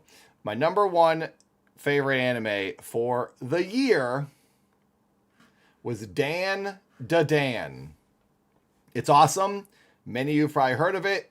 It's great. You gotta watch it. It reminds me of, in a way, it reminds me of this show, Fooly Cooly, FLCL. It's got similar energy. It's kind of got like Scott Pilgrim energy, if you will. It's about this like two high schoolers, this guy and this girl, and the guy believes, I can't remember now, who likes what. He likes aliens and ghosts or something, and she, what is it? We'll watch the trailer. One of them likes aliens, believes in aliens and ghosts. One of them believes in aliens, one of them believes in ghosts. And they are trying to prove to each other that they exist. Like, okay, I don't believe what you're talking about. He's like, I'll show you aliens exist. He's like, I'll show you ghosts exist. It's a really weird sort of concept. It's unique. It's different. It's fun. It's awesome. You got to watch it. It's great. Boz, you have to watch this. It's incredible. Here we go. Dan to Dan trailer. I was snatched by aliens. And I got cursed by a ghost. Yeah, she believes in aliens. He believes in ghosts. I'm watching the dub trailer. I don't care if you don't like dubs. Everyone's like, eh. subtitles only. No! I like listening to a show over reading it. If there's only a Japanese version, I will watch it and read it, but I will always choose a dub. And I think dubs are better than people say. People just want to hate on dubs as if they're worse, when they're not. Dubs are usually pretty great, in my opinion. Why are they chasing us? Give us your banana. I'm gonna have to turn this down. There's definitely some copyright stuff in this. Silly boy. It's very fun, entertaining, it's funny, it's cool. Watch over those two. Protect them. Leave her alone! And they have to like fight all these like weird monsters and things. Oh yeah, he's got this like alien inside of him. Or no, he's like possessed or whatever. I forget. I haven't watched it since it first came out. I gotta keep going with it. I haven't finished it. I have it turned down.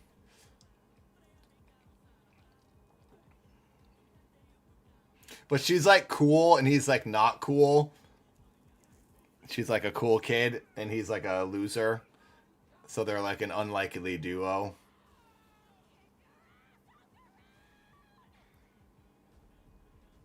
The song's really good that's playing too. I really like it, but I don't want to get the copyright strike. Dan to Dan, man. It's freaking awesome. You gotta watch it.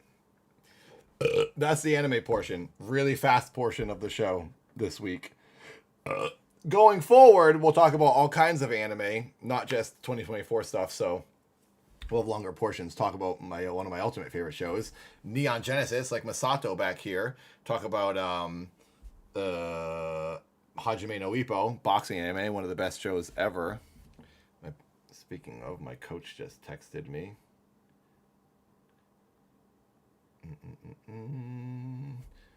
So now we get to the final portion of the show here.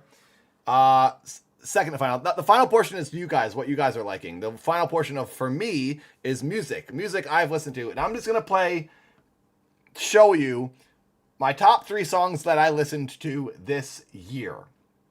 I don't want to play them because I'm going to get like a copyright strike, I'm sure. So I'm just going to sort of show you them because I don't want to get the strike. So basically, what I listen to, and mostly when I listen to music, I'm driving or boxing. I have headphones on and I'm punching the punching bag. These are the songs that get me really geared up and like punching and going crazy. And they're not the songs you would expect, maybe. The number 1 song is Moon River by Henry Mancini, a recording from the 1960s of the classic song Moon River. So I'm going to play this quick and short, sort of. It's like, so maybe if I break it up, they won't strike me. I'm sure you've heard this.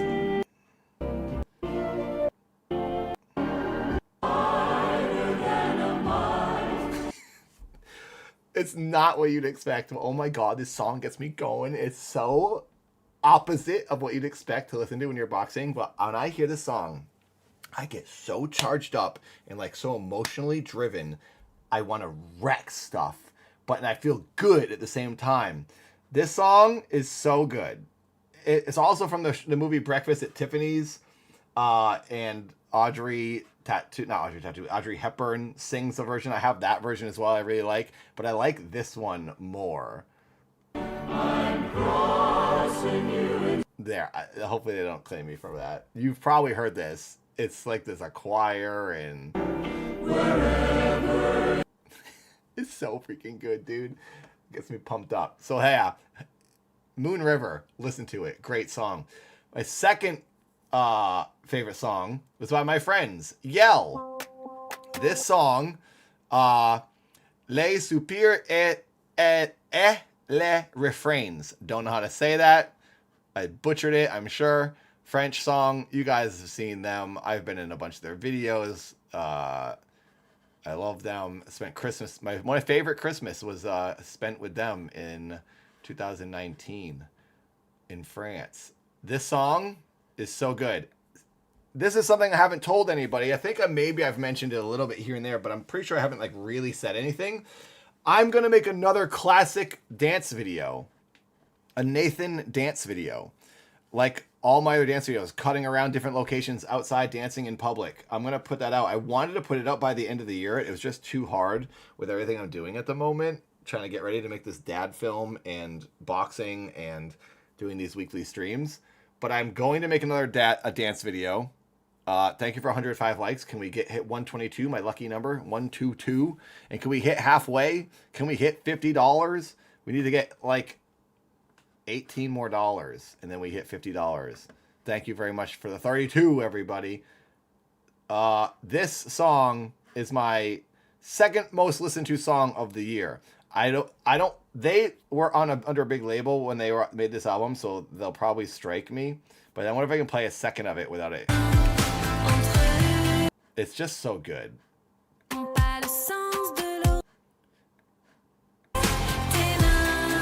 It's awesome. I love it. You gotta go listen to it. Yell les soupir et I think it's instead of et, obviously. Soupir et les refrains. Refrains. Listen to it. It's a great song. My number one most listened to song of the year. That was my number two. The song I listened to the most was Fred Again. And the song is titled See Your Face Again. It's a really, really, really good song that I love. And it like is hypnotic for me. I listen to this on loop and on repeat when punching a punching bag. When I do those like 10-minute non-stop punching, I did a video on this YouTube channel, you might have seen it, where I show how I exercise and stuff. I did a couple exercise videos earlier this year, and one of them was me punching a punching bag for 10 minutes straight. It was just a long shot of me punching the punching bag. And when I get into this like meditative state and I'm just like focusing on my breathing and trying to like not stop to keep my cardio going, this song is what I will listen to on loop because something about it, I love it. It's great. Fred Again is awesome. He's like a legendary DJ. He's a very famous DJ. Does really cool things as a DJ, mashups, mixing things. He does really good live stuff. He's done stuff at the Boiler Room, which is a famous place where a lot of DJs will perform. This song gets me freaking going. I'm gonna play like little bits of it here and there. It has like a weird auto-tune to it. Seth was like, I don't like that auto-tune. And I don't normally like auto-tune type stuff either, but something about this just works for me and I really like it. Hopefully I don't get a strike. Check it out. This is the hard part about this live streams is like I won't be able to play the music because I didn't want to get strikes because I want to be able to have ads on. And I don't want them to get the money. I want me to get the money for this stream after the fact. So yeah. Those are my number 3 favorite songs. And that wraps up everything I've liked for this year. And now we're going to see what you guys liked this year. So we got to go into the Discord, into room 6, to see what you guys have been doing. Here it is. Here is room 6. So get in the Discord and start posting your stuff. If you haven't already, because you only have like 1 more second to do it. We're going to start showing you guys in a second. I'm just scrolling to the top now. Only a few people posted things in here, so this won't be like a huge list of things because not a lot of people knew about this room, I don't think. It is relatively new, but I said last week, start posting in here. So here we go. Show me what you liked, everybody. This is the end of the show. I appreciate you being here. I said, yeah, we're at 2 hours and 45 minutes. I figured this show might be about 3 hours a week. It kind of timed out where I thought. And then let's do this. Hopefully this is going to be the right size. Let's do that. Let's do this. There we go. Well, I guess I could do that a little bit more, huh? Boom. The end of the show. The people, what the people like. So here we go. I was like, I'll show this on the stream. So Wow Shannon said, I mean, I guess this is obvious, but my favorite game of the year is the new World of Warcraft expansion, The War Within. Funny, because that was one of my 5 top favorite games of the year, was World of Warcraft, Shannon. Let's do this. No, so we're gonna watch this trailer. I'm gonna have to reformat again. Let's just do it like this.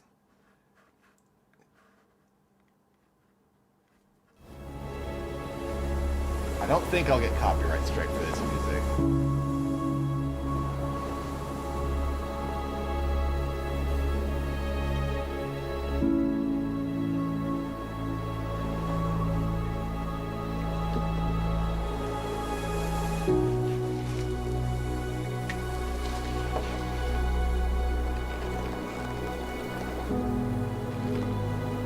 Lifelike graphics. The graphics are crazy in these trailers. It looks genuinely real.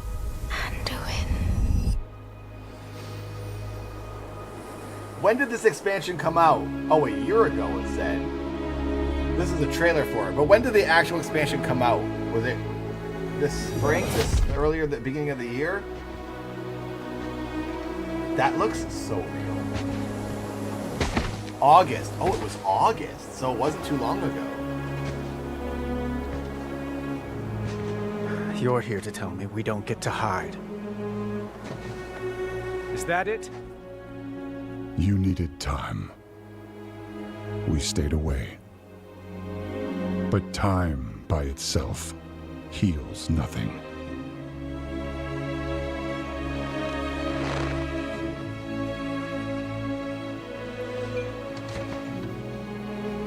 You didn't just come here for me. It's the visions. You've seen them. This is a long trailer. I 5 suspect minutes. many have lately. We don't have to watch the whole thing, but we get the chance that this looks amazing. And obviously, so if you haven't played World of Warcraft, it doesn't look like this. This is a trailer. The game looks very different. My son.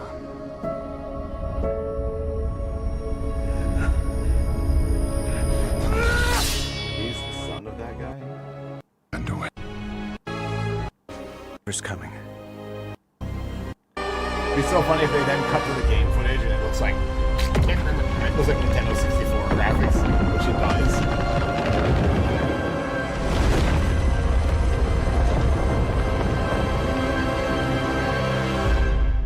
World of Warcraft, I love. That is not what the game looks like, if you were wondering. But it is a very fun game.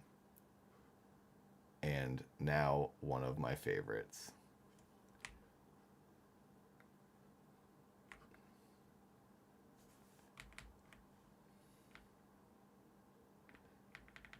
Okay. Thank you, Shannon, for posting that. Waiter said, I guess I can just play it all right in here, too. Is this Waiter in the Discord? Is this like your favorite song of the year? I should just play things in here. That would make things easier. Sounds like a calm, chill song. I'm trying not to get strikes, so I'm not gonna play that fully. Hopefully I'm avoiding strikes. Mothman said the entirety of WWE in 2024 has been my obsession. And Rob, I think, agreed. WWE has had a jetpack strapped to its back. Yes, I agree. WWE went crazy this year, and it got really good when everyone thought it was going to get really bad. And it did the opposite. So I agree. WWE was awesome this year. And I will say this. I think not many people agree with me, but Cody Rhodes is overrated, and I got really sick of him, and I was really not interested in him at all year. It's boring. Complete the story. Finish the story. It was so cheesy, embarrassing, and dumb. I didn't like Mike it. Balfour donated $2.22. Love all the stuff I didn't know about. Heart. Thank you, Mike, for $2.22. We're getting towards $50. We might hit it. $50 is what I usually try to shoot for every live stream, and I think we might get it. I appreciate that, Mike, very, very much. Thank you. And hopefully you discovered some new things. Now maybe I'll discover new things. This is your time to show me, everyone. Get in room 6 of Discord. I like the TV show Evil. So then everyone started talking about this show Evil. I never heard of this show. I think someone posted a trailer for Evil in here somewhere. Did they not? If someone hasn't posted a trailer for Evil, can you post it in this room now? Fraxter, maybe. It started in 2019, but the final season came out this year. I haven't watched all of it yet. So far, it's really good. Speaking of good shows, series has been the series. Oh, From. And so I learned about From and Evil. I didn't know about From. Rob mentioned From and Evil. I think I looked them up when you guys mentioned it, but I don't remember at the moment what they were about or like. 105 likes. Can we at least get 111 likes? 111 likes? We need to get 6 more likes and we hit 111. 122 would be awesome. So From and Evil are shows people are liking. I'm going to go look those up once we get to the bottom of this. Liverpool's been on fire. That's a soccer football thing, I think, right? Who's this? Is this Raspberry? No, that's just R. Who's R? That show literally gave me nightmares. Oh, so Evil gave R nightmares. Had a good impact. If you could pick a favorite match. Yeah. Someone mentioned that. We will convene a court at once. Gotta have Cody finishing the story. Boo! Boo, Mothman. That was so dumb. Cody Rhodes. Boring. Wyatt 6. Now that I am into. I loved Bray Wyatt, and the Wyatt 6 stuff has been great. I've been into that. Sinome says, this year I played, watched, listened to way more stuff that didn't realize this year stuff actually released. Favorite standalone game of the year, Astrobot. So that was game of the year, wasn't it? You know what's funny about Astrobot being game of the year? To me, that's the equivalent of Wii Sports, the free demo disc get on the Wii, becoming game of the year. Like yoga on the Wii Sports game, it gets game of the year. That's what Astrobot is like to me, because Astrobot is the PlayStation logo character game. And they just made, when the PlayStation 5 came out, it came with a demo of you could run around as Astrobot and do little things. It showed you how to use the controller. Basically, it was a demo on the system and the controller and how to use your PlayStation 5. And then they made a fuller version of that, and it won Game of the Year. It's insane. It's like Wii Sports getting win Game of the Year. That's how I see it. But it's got to be good because everyone likes it. I have not watched the trailer, actually, so maybe I should do that now. Let's do that. Can I open this in... Okay. Wait a second. Okay, here. Let's watch this Astrobot launch trailer, PlayStation 5, 3 months ago.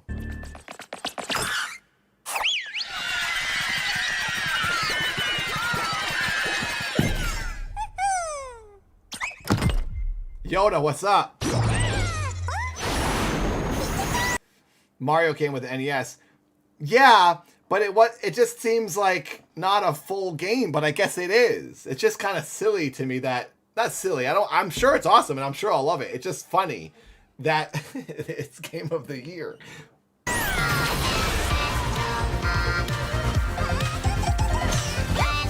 So it's like a regular platformer kind of adventure game. Puzzle-ish.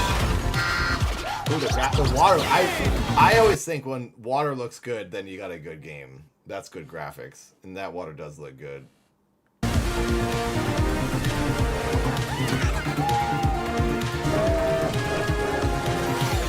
It also kind of reminds me of... sorry, that's pretty loud, I'm guessing. It also kind of reminds me of Sackboy, Little Big Planet.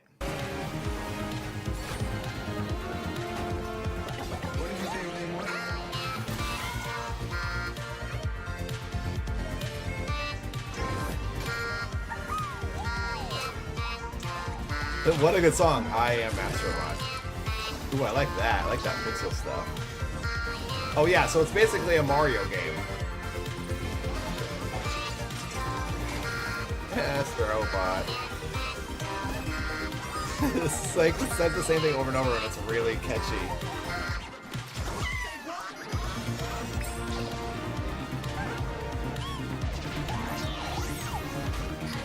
An actual PlayStation 5. My friend Paul played this and he completed it. He got 100% on everything. He beat the game like inside and out. Wow, that did look pretty good.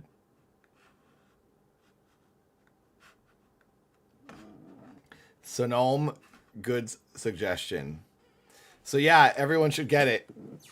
Voice box, you hated it? You didn't like Astrobot? Yoda loved it. It's definitely one of the best games of the year. Is Spider-Man 2 game from this year? I don't know, Boz. That was a hard thing for me this year. Everything I was like picking when I was figuring out my criteria for this show, most of it was in 2023. I was like, really? I watched that in 2023? I swear, like White Lotus. I thought I did watch it this year, but it came out years before. And then there was some movies I saw that were last year that I thought were from this year. Dice Kingdoms, get out of here, Metaproid. Not game of the year. You 100%ed it as well, Yoda? It's like 110 since there is free DLC. Oh, dang.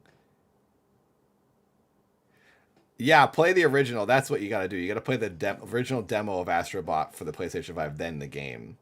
But I don't think you really have to. That was the original thing for Astrobot was really just to like learn the new PlayStation 5 controller and the haptic things. I don't think it's like necessary to play. Spider-Man 3 for $75 and got totally bored with it. I just wanted to swing around and they make you do dumb walking and stuff. So, Spider-Man 2, you said. I played Spider-Man 2. I think, is Spider-Man 2 the one I played on stream like earlier in the year on Twitch? And there was like a Christmas tree in the house. You and your aunt are in the house and there's like some other kids in the house. And there's a Christmas tree. That's all I remember from Spider-Man. I remember thinking it was cozy in the New York apartment. That's it.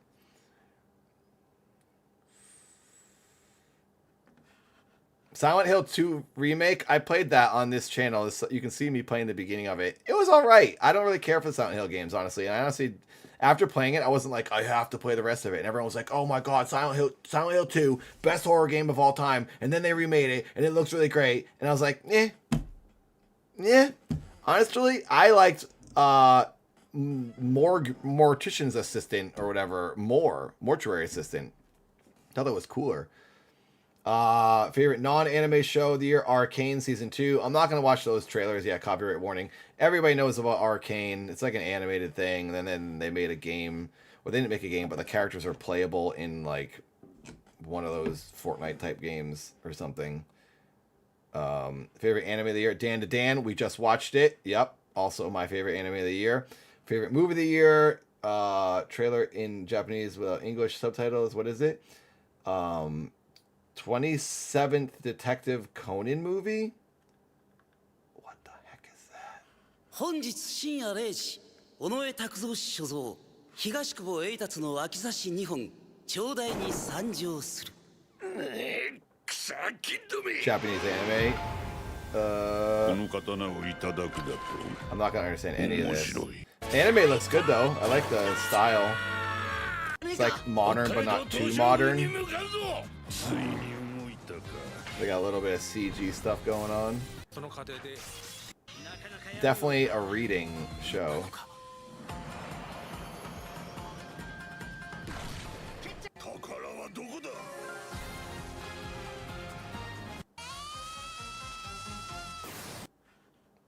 I don't know what that's about, but looks good. I like the art. Haven't watched any movies. This is a very movie of the fans of anime. Since anime flopped in America due to mismanagement, huge, almost ever 2 years late. Favorite song of the year? I don't really know. Those aren't really things I ranked in my head. Also, don't count expansions, DLC. Final Fantasy 14. Is that what that is? Japanese trailer. I've seen that a lot. DLC of Elden Ring. Good picks, Sonome. There's Astrobot. Oh, I see. There you go. You played all these things. You put the links. You did put them in there. I see. Yeah, this girl. What's her name? Everyone cosplays as her. This is like the big cosplay character nowadays. If only, yeah, there's me ripping on Cody from WWE. Not entertaining. Oh, trailers for Evil from Fraxter. Evil and From. Let's watch these trailers. We'll watch them in here. Hopefully I don't get copyright strike. Sorry if it's small. We're going to be parents. In 38 days, a child will be born. They will sing hymns in your honor, the mother of the living Antichrist.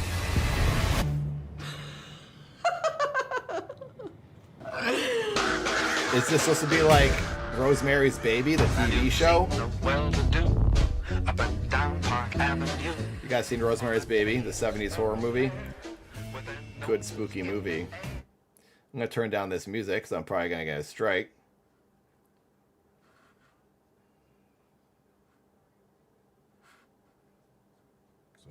Yes.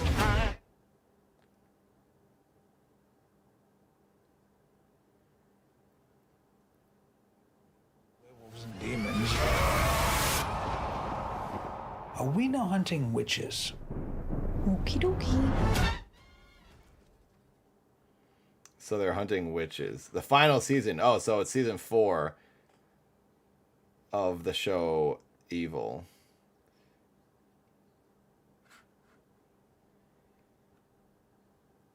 Ooh.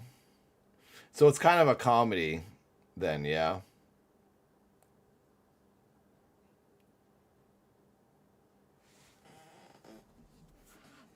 Looks all right. Not really my thing. I don't think I would like this show.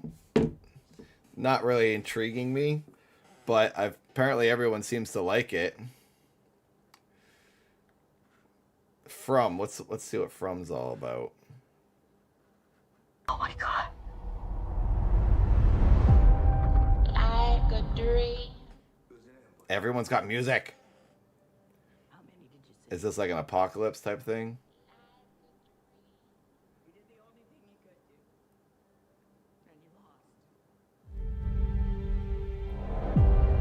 Like a Sting, the day I have no idea what we're dealing with.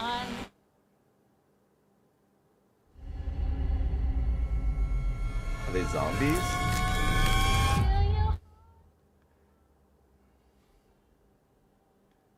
Worse around here, aren't they? Boyd, we're out of food. Too many things are changing here. I have to remember. Remember what? What's missing? Nothing that I've been through is possible. I'm trying to avoid the music. I think you're here for what's in I'm the live basement. controlling it to avoid copyright. This place will not break us. We can still win. But the only way we go home is together. Hello. Ethan, run! Go! Oh, she's creepy. Oh, that old lady's scary. Game here is rigged. Why can't they leave us alone? No matter what this place throws at us, we're So gonna they find stuck our in way this home. town? Is that what we're supposed to understand? I guess it is. It's from the producers of Lost. It's kind of similar. They're stuck in this area. I guess similar-ish concept. Everybody just talks about how afraid they are of dying. Well, I don't think that's the worst thing that can happen to you here. Ah, bear trap. Yikes.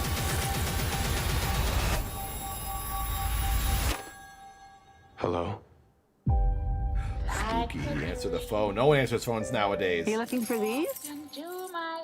So it's like all these dead-looking, You can't save them all. zombie-ish people keeping people trapped in a town.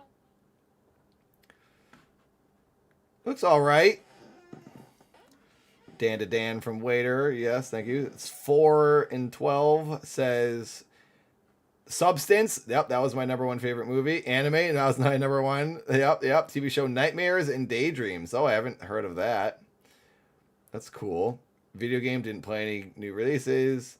Album Void Star by Grim Salvo and Witch House 40K. Favorite book? Horror Movie by Paul Tremblay. Thank you 4 and 12 for your picks. Rob has posted Uncle Howdy Returns. This is the debut of Uncle Howdy WWE. Yeah, let's check this out. We gotta check this out. Actually, let's do it like this. So if you don't know the history of WWE, wait, what? Oh, is it? It's playing twice. Bray Wyatt was revealing this whole storyline. It was a character he was doing, and then he passed away. The wrestler passed away, and now his brother took over. And this is now after he's passed away. The brother has taken over, so the audience is like really kind of invested in this because they loved this guy.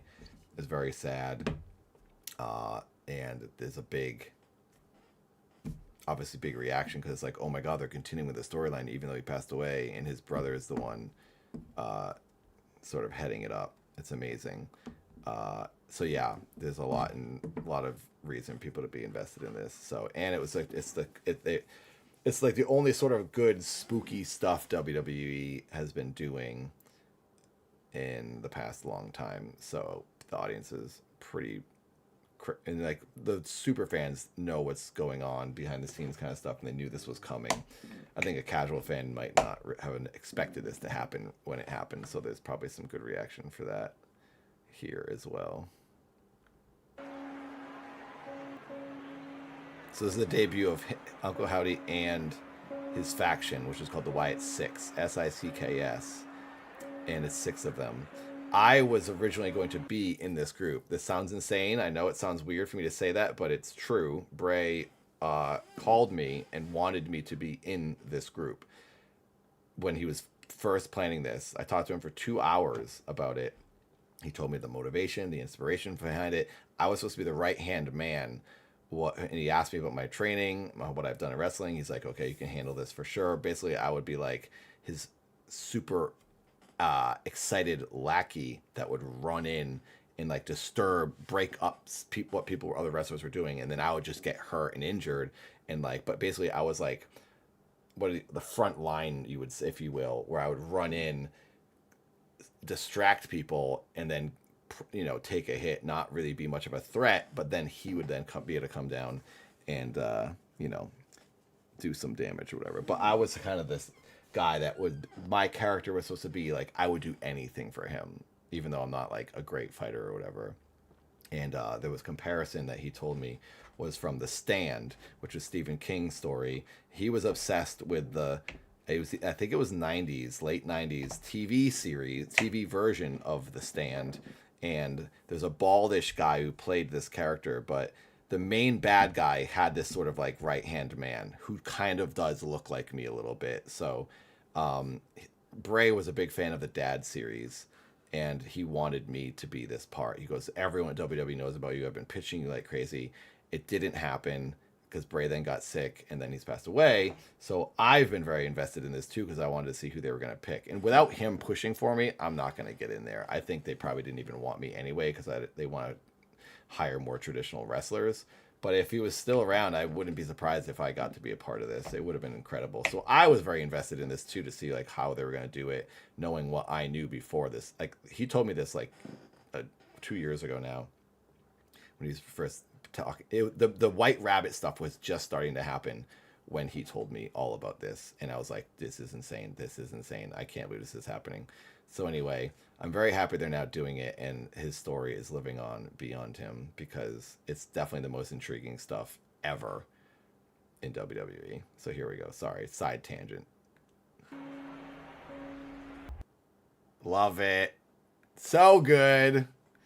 So freaking good. There you go. Thank you, Rob, for posting that. Definitely one of the best things from this year in wrestling. Battle Snake. So I don't know if I'm going to be able to click on all of this stuff because it's going to take a while. I will have to go to boxing soon. Battle Snake, Once Mighty Beast. Is this a game? It's a YouTube video. Hundreds of Beavers. Official trailer.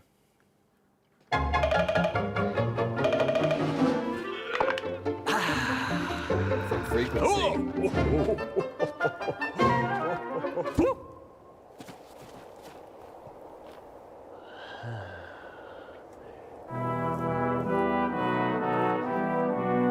This is cool. This is different. It feels like an old cartoon mixed with a movie. Or like an old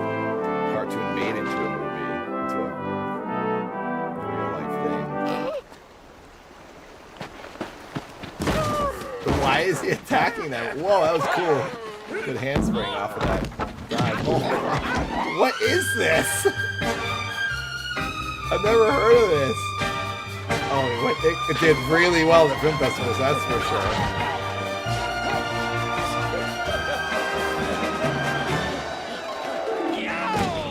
What?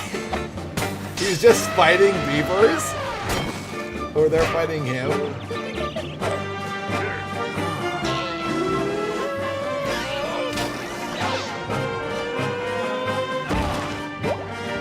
Basically, they went and played in the snow.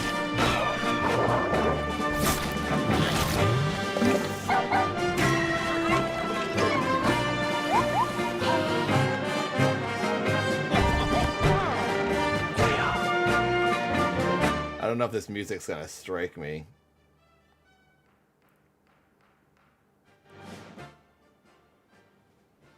Mike something.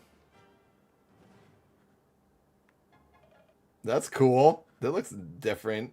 Easily my favorite movie this year. It's also up for free with ads on a bunch of services. Well, that's cool. Frequency. Read a cool book called William about a robot. It's a horror book. Ooh, Roomba. That looks good. I like robots and spooky stuff. Psychological horror meets cyber noir. Oh, this could be one that Space Breakfast could read in another 2 hours. Conclave. I've seen this. I've seen this on HBO or whatever. I haven't clicked on it, but it's supposed to be good. This is the guy from, isn't it the dude from Phantom Thread? I read the book 3 times in a row. Really, Roomba? Jeez, you must really like it. 111 likes. Thank you very much, everyone. Almost at a $50 goal. It could happen. Thank you for supporting the show, the weekly show. I'll only be able to do it if I can keep it supported. So thank you to those who do. Every Sunday I'm going to try to do it. Kyrie posted, I second Arcane Season 2. Everyone's obsessed with that. And Fallout was amazing. I know, everyone loves Fallout. I haven't watched it yet. I don't think I even need to play this trailer. I think we've all seen Fallout, right? Trailers by now. In Arcane, more people. Minecraft, Hans. I'm very surprised that Hans said Minecraft was his favorite. 30 games released from the Genesis in 2025. Oh, upcoming games. Is this from Slit? This is a long video that I can't watch all of, but... Number 5. So these are new games coming out on Genesis? That's crazy. That's cool. I didn't know people were still... I mean, I guess people are always developing for all systems. Oh, this is cool. Mothman, I saw this. Corey Kenshin, the YouTuber, a famous horror game playing guy, has an anime coming out. We'll just skip through it. He, like, made an anime... He normally plays like horror, scary games, and this looked very well done. And then he came back. He'd been gone for a while. And he just sort of stopped. Not the face you were expecting today, but I hope you've been well. The zoo. More on that later. Praise God. It is good to finally be back. Mike Balfour donated Mike! $2.22. Thank you. 2022 monies. Thank you for 2022 monies. I appreciate it. Thank you for supporting so many times. Hans posted this. I'm not sure what this is. 2025 Ford Lump TV ad. Is this... Because I asked people to post their favorite internet videos as well. Oh, speaking of, the last thing I'll show is my... I don't know if it's my favorite internet video, but it's a video that stands out in my head the most from this year that I saw this year. It's really quick. I'll show that as the last thing I do. Because I forgot, internet videos are also a part of the category of this show that we're going to talk about every week. Here at Ford, we live by one rule. This is an AI thing. Freedom. This is not real footage. It's large Whether men. it's church on Sunday. Lump. The Ford Lump. This is large men in weird 60s looking future cars. Or soccer practice after school, the Ford Lump gets you there. Go on, Billy. Bend it like Beckham. lump. Eat one of those. Potassium. Great video, Hans. What else do we got? Here's my favorite video of the year. I don't know if I'll be able to play the music. Planet Booty. Oh, I like Planet Booty. They're fun. I almost did a tour with them. So I'm not going to play the song because I think they'll probably claim it. But these are guys that like do like funny 80s style dance workout exercise style songs and videos. Flexin', maybe one of their new songs. Thank you for posting that. Wicked, this is Casa. Wicked posted about Casa posted about Wicked. I did see this. I did enjoy the movie. Never saw the play. Game of the year from who is this? Dragon Buddy? See, oh, it's just D. Okay, make sure I'm not. Game of the year, Helldivers. Everyone loved Helldivers. I couldn't get into that because I don't like that style of just repetitive shooting matches. Dan to Dan, nice. And Fryren. I don't know that. Wild Robot. Haven't seen that. Things people should check out. Got two favorite movies 2024. Long Legs and Substance. Yes, mentioned both of them on this stream. Substance, my #1 movie of the year. Long Legs, I liked it, but then was disappointed at the end and sort of halfway through. Person of the year, Rob Graves. Possibly.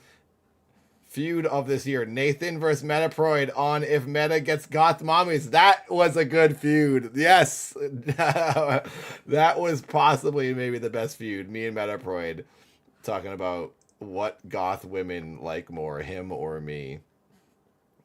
They like him more. I'm not a true fan of goth mommies like he is. I just did it for the battle. I did it for the beef. I forgot I watched Shma 2. It was a decent sequel. I never saw the first one. They look kind of silly and cheesy to me, Roomba, but maybe they're good. Oh, you know what's interesting? In fact, I learned about this. Seth, my brother, saw a poster for Smile 2. And Seth said to someone, one of our friends, was like, doesn't that look like a ripoff of Jack Nicholson in The Shining? Because he's doing this face. He's doing the classic, like, hi, I'm Johnny's here, or whatever. So that's like, that is definitely a play on Jack Nicholson. And then it turns out Jack Nicholson's son directed this movie. The first one or the second one, I'm not sure. So I think it was him making a nod to his dad doing the hi thing.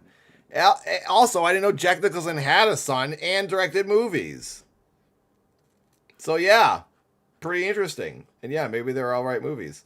Also saw Twister. Yep, it was all right. Didn't hate it. Everyone's just chatting about things here.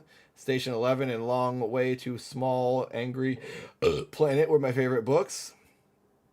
The Wayfarer series by Becky Chambers is great sci-fi, Duke says. Battlesnake Wizard posted favorite music artist of the year. Check out Battlesnake. Battlesnake, a once mighty beast, now lost to the annals of history. Metaproid, Fort Fight Victory Royale, huge Fortnite dub. This is Metaproid's video. This is Metaproid's best video of the year by far. Oh, we gotta watch this. Oh, this is Oompa. This is Oompa's channel. Enjoy. Oh no, this is Metaproid's channel. Sorry, this is your logo. I got confused. So Metaproid made this video, and it's the best video of the year. Let's see. Oh my god. This is awesome! Vertical video, not getting the screen at all. Filming while playing gameplay. Super blown out audio. Eating food really loud.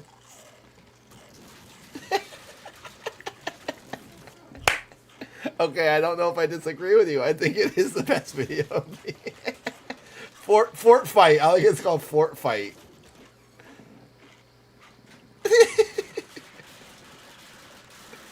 Oh, is that chewing? There is chewing, but then it's like this smashing metal.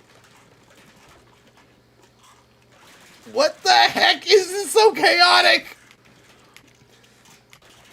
And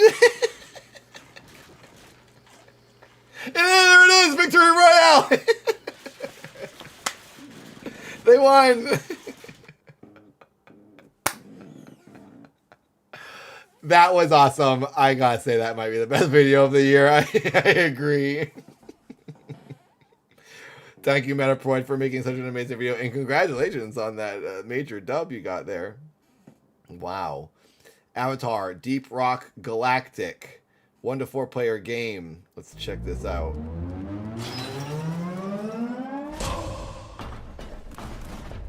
Oh, this looks good. I like the graphics. It's only $10. Is it like a first-person shooter? Yeah, first-person shooter. Badass space dwarves. This looks cool. I would play this. I don't know if I'd play it very much. All aboard the drill-elevator. Oh, it's a drill and an elevator. I get it now. I would play it, but I don't know if I would play it too much because I'd get bored with that kind of repetitious stuff. But it looks good, Avatar. Oh yeah, here we go, Ashtray. The best anime maybe ever. One of the best. This is what really helped get me pumped on boxing, watching Hajime no Ippo. Oh, you just learned about it, Ashtray. Oh, it's awesome. It's amazing. That's the shirt I have. You've probably seen it, or the boxing guy on my t-shirt. It's Ippo. Yeah, I also have a sweatshirt with the coach. Kojima Gym, or whatever the name of the gym is. This show is so good. Everyone's got to watch it. It's amazing. It's all about this kid learning to box.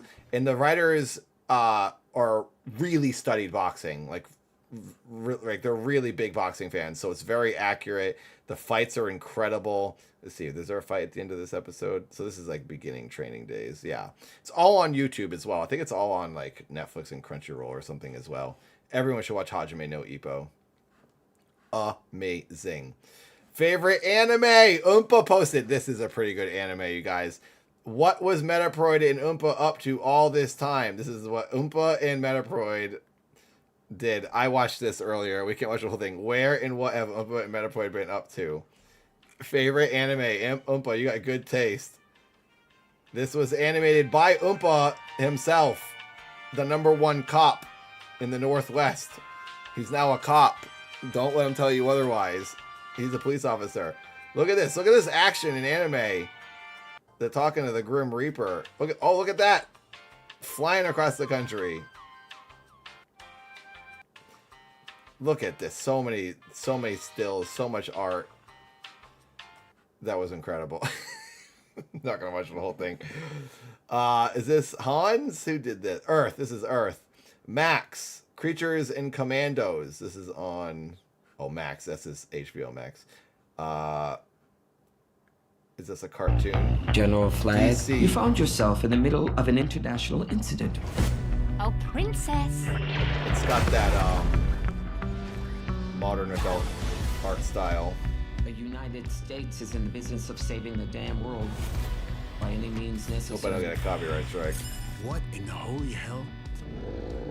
Congress said we can't use human prisoners. Jeez, lady. These assholes aren't human. Who is she? New cartoon. So it's about monsters and people versus monsters. So is this based on a DC comic or something? Creature Commandos? You wanted monsters. You got monsters.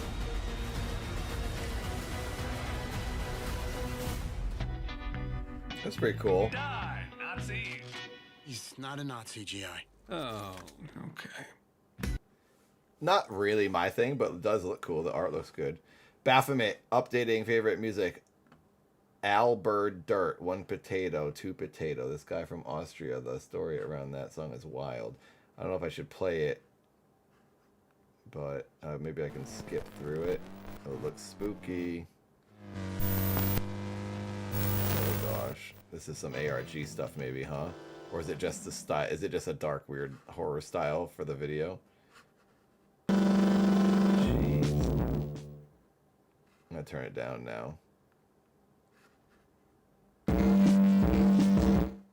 There, you can kind of get the gist of it. You can hear the tone. It's like blown out on purpose.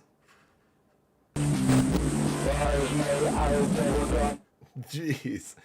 I get this aesthetic now. Baphomet, you like some weird stuff. It looks cool though. I like that it's original and different. Thank you for your contribution. What is this? Oh, Oompa, favorite moment of streaming. You guys are now you're just posting me. Now you're just trolling me. Nathan Barnett, Minaj Ferb with Dad. What? I am the #1 MF Doom listener. What is this? This is a clip from one of my streams? I don't even remember doing this. Oh no, this is when I was looking at Furbies. I remember now. Back when I was using Nicki Twitch. Minaj. Ancient days of Twitch. Screw Twitch. YouTube live broadcasting all the way. Furby.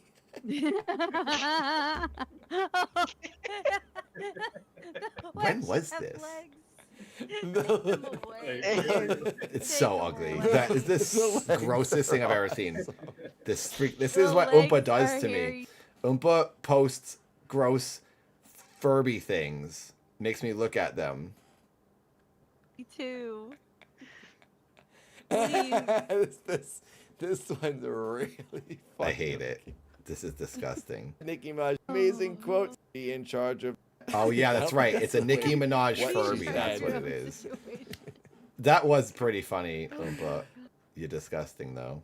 Silent Hill 2 remake soundtrack is phenomenal. Oh, interesting. Angels Thanatos. I don't want to play it for copyright, but thank you, Duke, for posting your favorite. P said, this was my favorite video songs this year. I was blown away by the visuals, watched it over and over again. More Made. Wet Summer. Oh, it does look cool. I'm going to try to play it without the music, and then I'll play quick seconds of the music. Let's see if we can not get a strike. I'm just playing real quick seconds. So this does look good. I hope this is real and not AI. Oh, it looks AI. You know, this is going to be disappointing if people are just using AI to make videos. I hope it was made by either by a CG artist or they really went to this place and shot it. Obviously, they need to add the AI to the body and the face and all that. But, like, I hope this is a real set-dressed room that they found. Because it's practical stuff's the best. I have a feeling this is all AI. The way it moves is very... Oh, yeah, and it's all warpy and it's all broken. It's AI. Song's okay. Not really my style, but... Oh, actually, it is good. It is my style. I'm lying to you. Now that I hear him singing, it's pretty good. It's okay. It's all right. Kind of catchy song. More Made. Wet Summer. Thank you, P. I just wish it was practical. I wish they went and shot that. It's all AI, but maybe that's the theme, is like... Maybe the song addresses something about artificial stuff. The only thing I liked in 24 was my cat, Boz. His name is Knuckles. And when he hogs the bed, his nickname is Sonic the Bed Hog. That's funny. Cool cat, Boz. Last thing posted was from Rob Graves. New technology, advanced animatronics coming to Universal Studio Parks. I am Dr. Victoria Frankenstein. Together, we will finish what my great-grandfather started. Together, show them. We will finish what my great-grandfather started. Show them. Monsters Unchained has the most technologically advanced animated figures that have ever been built in the attraction. These are monsters for the next generation of fans. We wanted to make sure that we kept everything that was familiar, kept everything that was the essence of these monsters. But we wanted to take it to another level. These monsters are scary. These animated figures are moving faster than any figures we have built, Yeah, and we have so like many actor, of them. We actually. have 14 animated figures across this ride. It kind ride of floor. looks robotic, but it actually And looks more like a person visceral, in a they suit. are powerful, That's they impressive. are intense, and from a technical standpoint, they exceed beyond everyone's wildest expectations for what an animated figure can do. That's cool. That's cool. That was a good thing to add. Thanks, Rob. All right. There you go. The last thing I'm going to show, that's what you guys liked from the year. The last thing I'm going to show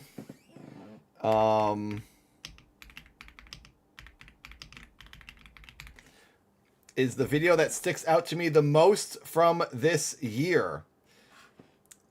Not my favorite video of the year. I don't know what that would be. Oh, I was also going to mention my favorite thing I made this year, which is kind of hard to pick, but I didn't make a lot of stuff that I was like pumped on, but I liked what I did make this year for sure, obviously. But I do have a number one thing I'll probably show you.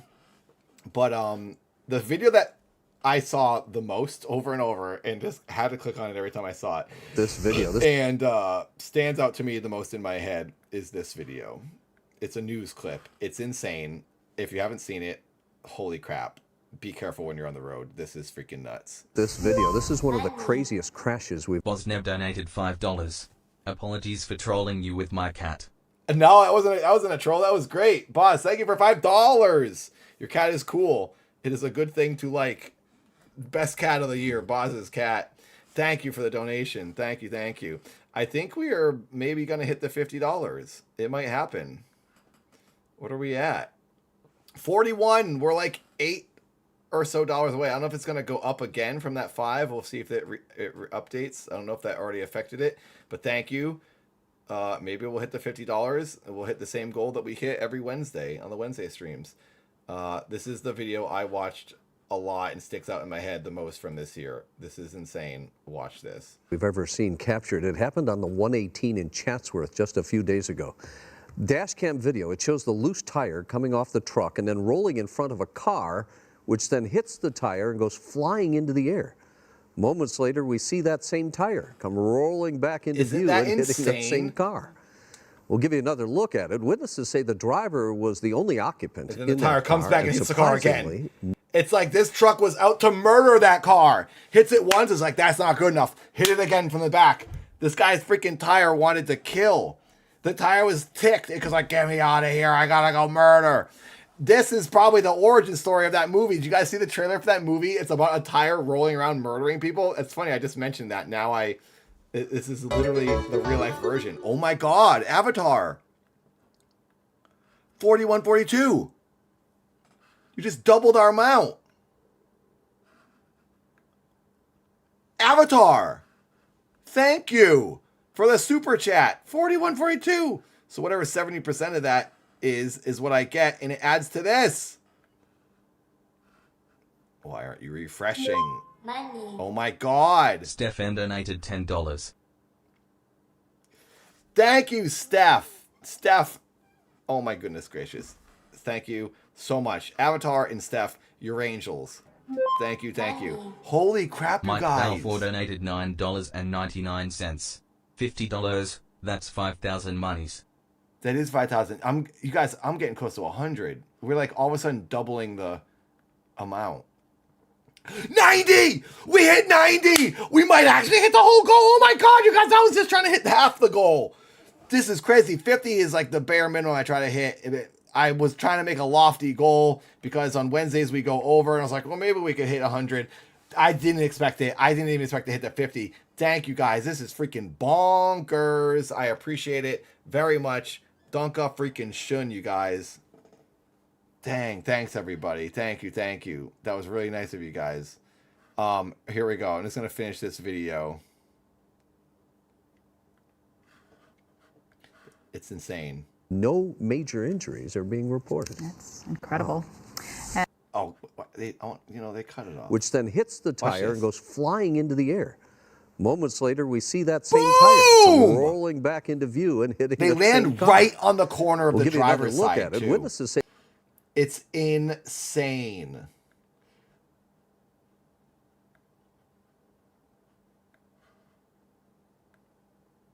Watching it in slow motion. flying into the air.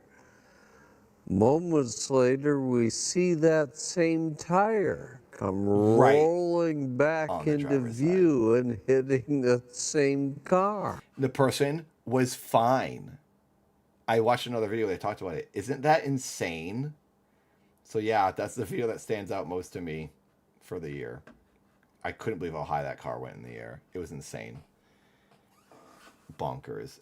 And then the number one thing I made this year, in my opinion, I love the Man series. If you haven't been watching Man, please watch Man. It's a very, very small series that no one really watches. But I'm proud of those videos. They're fun to make. I think the number one thing I made this year...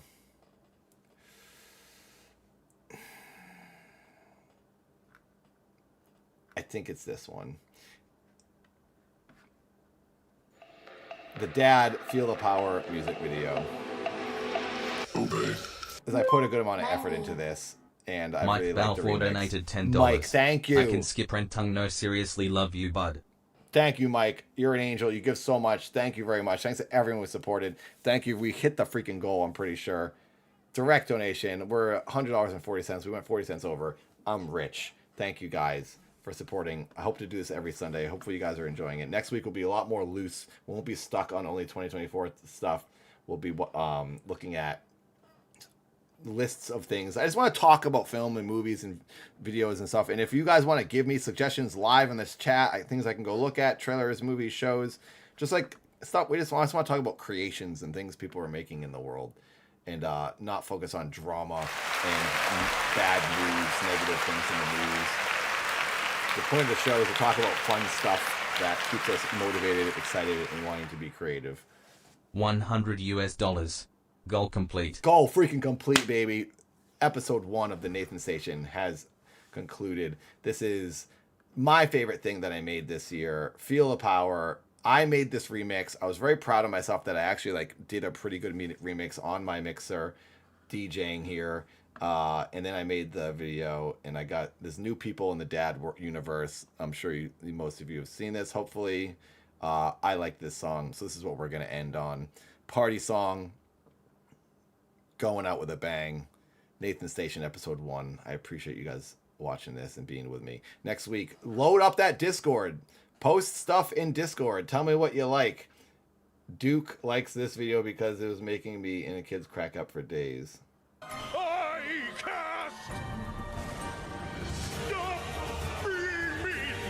I cast Stop Being Mean to Me.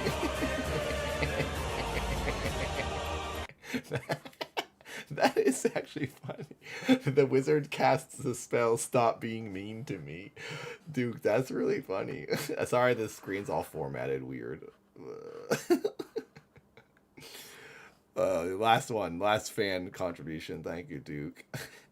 Here we go. Feel the Power from Dad. Thank you for joining me this week on Nathan Station, the very first episode of a weekly stream I'll do every Sunday. Obviously, we stream every Wednesday. I say that obviously because it's the most popular stream in the world and everyone in the world knows about it. We watch Passions every Wednesday night, 5 p.m. California time, 8 p.m. East Coast time.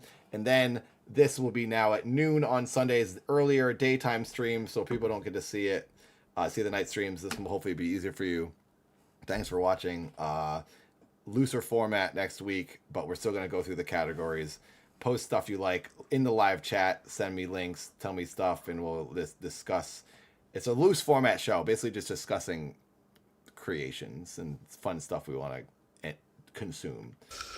Feel the freaking power, baby. Let's go. The server Dad uploads so easy. Turn the log onto his computer. Dad becomes the best YouTuber. Dad obeys the YouTube server. Family links for their observers. Dad reaches a little further. Go, go, go, go, go, go, go, go. So Dad obey the server just to play and feel the power. Spend more time with your computer. Life online is so much cooler than outside where people murmur. Look in here, it's always summer. Oh yeah, baby.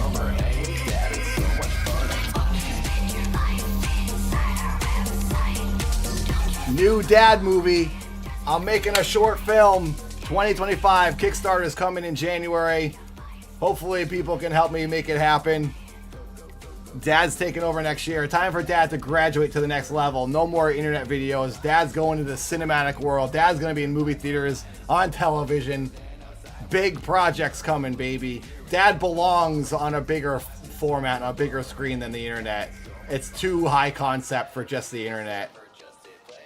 Thank you, everyone, for supporting and watching and hanging with me all the time. I appreciate it. Time to party.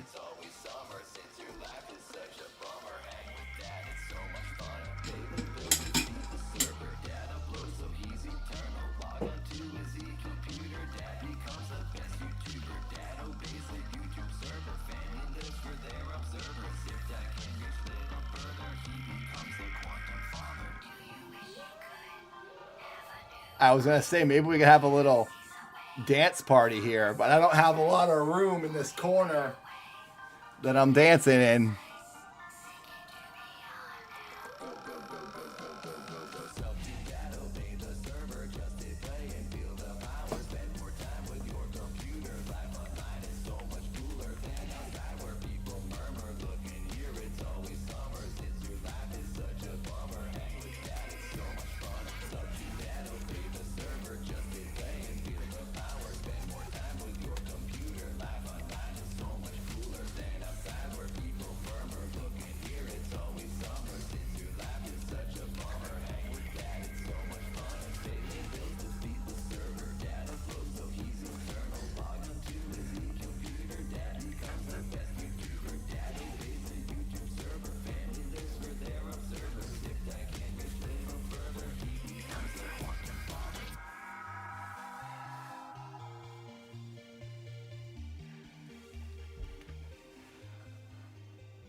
Hope you enjoyed the show, everybody. Warning. This video. Oh, I hope you saw this too. Isn't just retiring to have more free time with his family, and why these new hosts Mhm. aren't just here to give you the entertainment we've all come to enjoy. Hope you watched that. Watch all the dad videos. Thank you for joining me. This has been the Nathan Station, episode 1. I'll see you again next Sunday. I think. Unless something goes on. I think I'm free next Sunday. I want to try to do it weekly. It might become a thing I do twice a month. Because to curate all this stuff, it's a bit of work. And it's hard to watch that much entertainment and consume that many games and shows and books to do it every week. But we'll try. We'll try for next week. We'll see. Next Sunday at noon. I'll see you again. And obviously, I'll see you on Wednesday in a couple days from now. Wednesday night, be here for the long-running Passions stream. It's a freaking party, baby. Oh, no, not this Wednesday. Sorry, that's Christmas. Christmas is this Wednesday. So we have to skip a week. So I won't be live on Wednesday because it's Christmas. I will be live the next Wednesday. Sorry, false alarm. I totally forgot. It was Christmas. The following Wednesday we'll be live. We'll watch more Passions. I can't wait for that. So yeah, I'll see you soonish.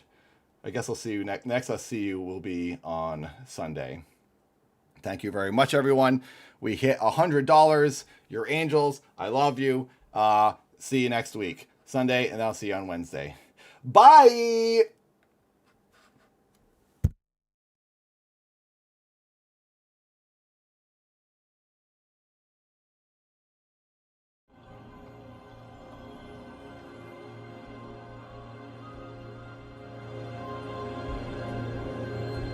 The chat is supposed to be in the middle of the screen and it's not, and it's annoying, and I apologize. I don't know why it's not. I wonder if I could actually do this. Hang on, let's see if I can fix something. It's supposed to be showing you guys talking.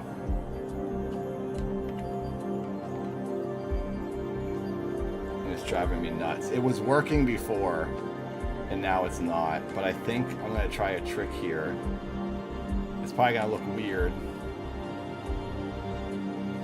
There. We could do it like that, which isn't the best. But it is a version. It's not transparent background. But it is a version.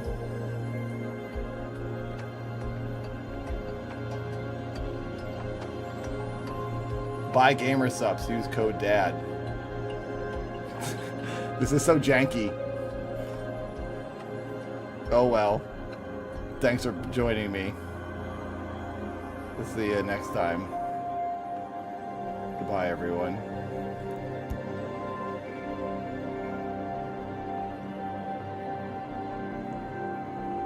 I know how to do the chat box. It's just not showing it for some reason. I know how to do the transparent thing. It's just annoying.